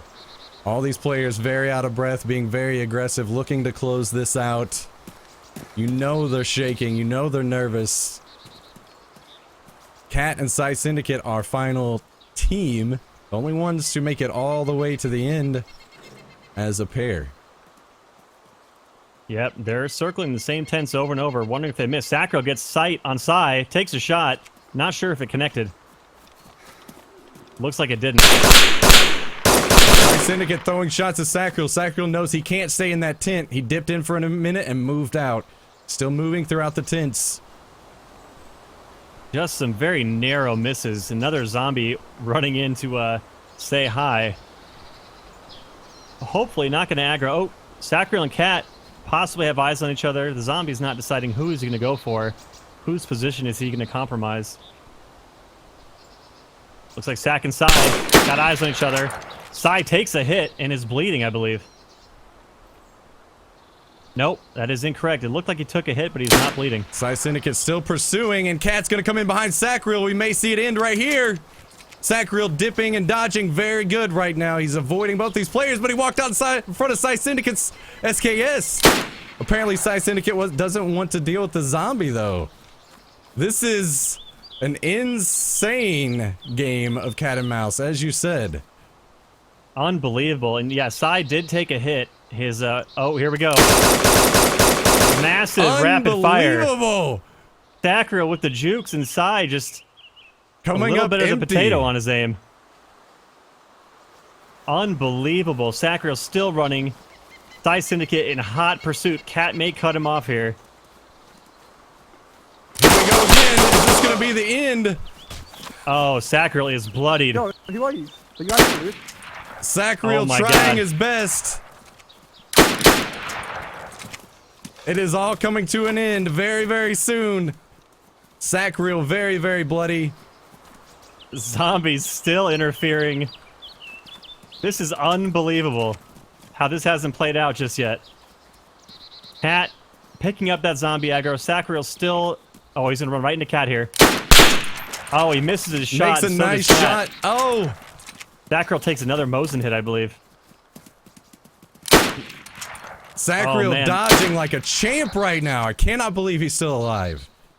All right, it looks like PsiSyndicate may have pulled out a pistol. The zombies are really attacking Cat right now. Cat is bleeding as well. This is getting intense. Sacriel knows that he needs the bandage. Cat down to 3,800 blood. Let's check out with Sacriel. See, he is down to 1,200. Not in good shape. PsiSyndicate 4,200. Let's jump in with Sacriel as things are starting to close out here. Is he going to make the risky move and bandage? Is he going to just stand here and hope to get the kills before he drops? He needs to hurry, down to 900 blood and dropping. He's got eyes on the opponents. He may just try to end it right here, or he's turning around to retreat. I don't believe they saw him.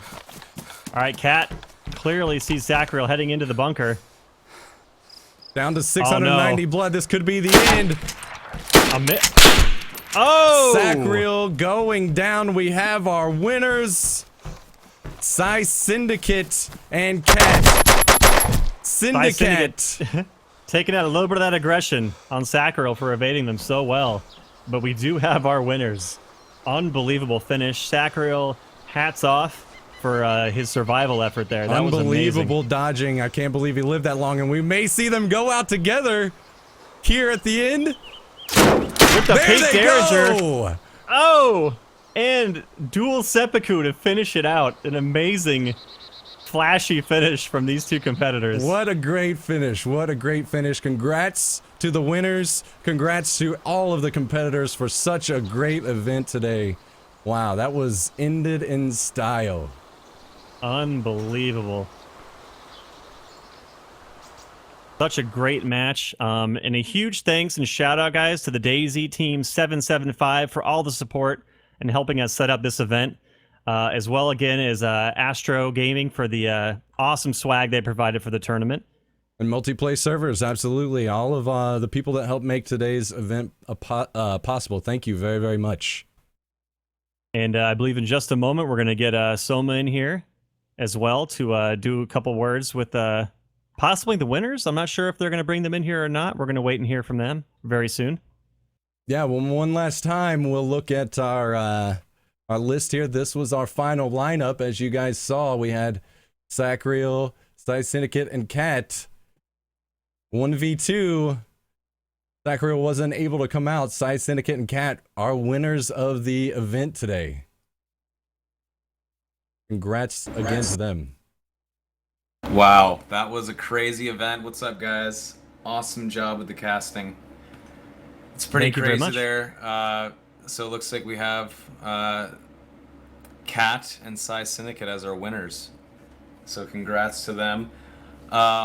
They played really passively. They were super careful with how they played. At the very end there, they sat on the border of the play area, really sneaky. And then as it closed into the final camp, they ran in and they were just really passive, which is not how I normally play, but it worked for them. So congrats to them. Congrats to Sacriel and Break as well for second place. And of course, SilentSentry and Anthony Kongfan for third. How you feeling, Brian? That was pretty intense, huh? My heart is still pounding, to be quite honest. That Like, ending was ridiculous. Sacriel, he might have come in second, but Jesus Christ, he put up a fight. Yes, he did. Absolutely. Like, hands down, I'm going to say my personal favorite of the show, honestly, with Sacriel, especially in Phase 3. Like, Yeah, oh, absolutely. yeah, And you did a can't great job forget at the end. Summon and Shades. Well, they just performed so well from front to finish. I mean, they. Oh, definitely. I mean, all as the way a through. previous champion, I kind of expected that from Summit. Yeah, To be absolutely. quite honest, and he definitely kept that torch going. Absolutely. I think we saw a stellar performance from all of the participants, and I think they all could say they had a lot of fun, and this was a great tournament. And thank you guys so much, Hicks and Soma and the rest of the SGZ team, for putting this together and making it so amazing. Of course. Thanks you guys so much for casting. Thank you, Astro. Thanks everyone for watching and staying patient as we had some server hiccups. This event is still a work in progress. I'm really proud though of everyone that came out to watch. I'm proud of all the admin folks that helped behind the scenes, of course the casters, and all the players. It was pretty fantastic. So thanks a lot, guys. Absolutely. It was a ton of fun. Agreed. There were some outstanding moments, I gotta say. Straight down to watching JP pass out while trying to give his partner CPR. Oh. So for the future, guys, just to let you guys know, next month there will be a qualifier event, and we'll have more info coming about that. And in the winner of that qualifier event will actually move on to the next invitational, which will take place in April. So look out at Survivor_GameZ with a Z on Twitter for information. Our website is still a work in progress.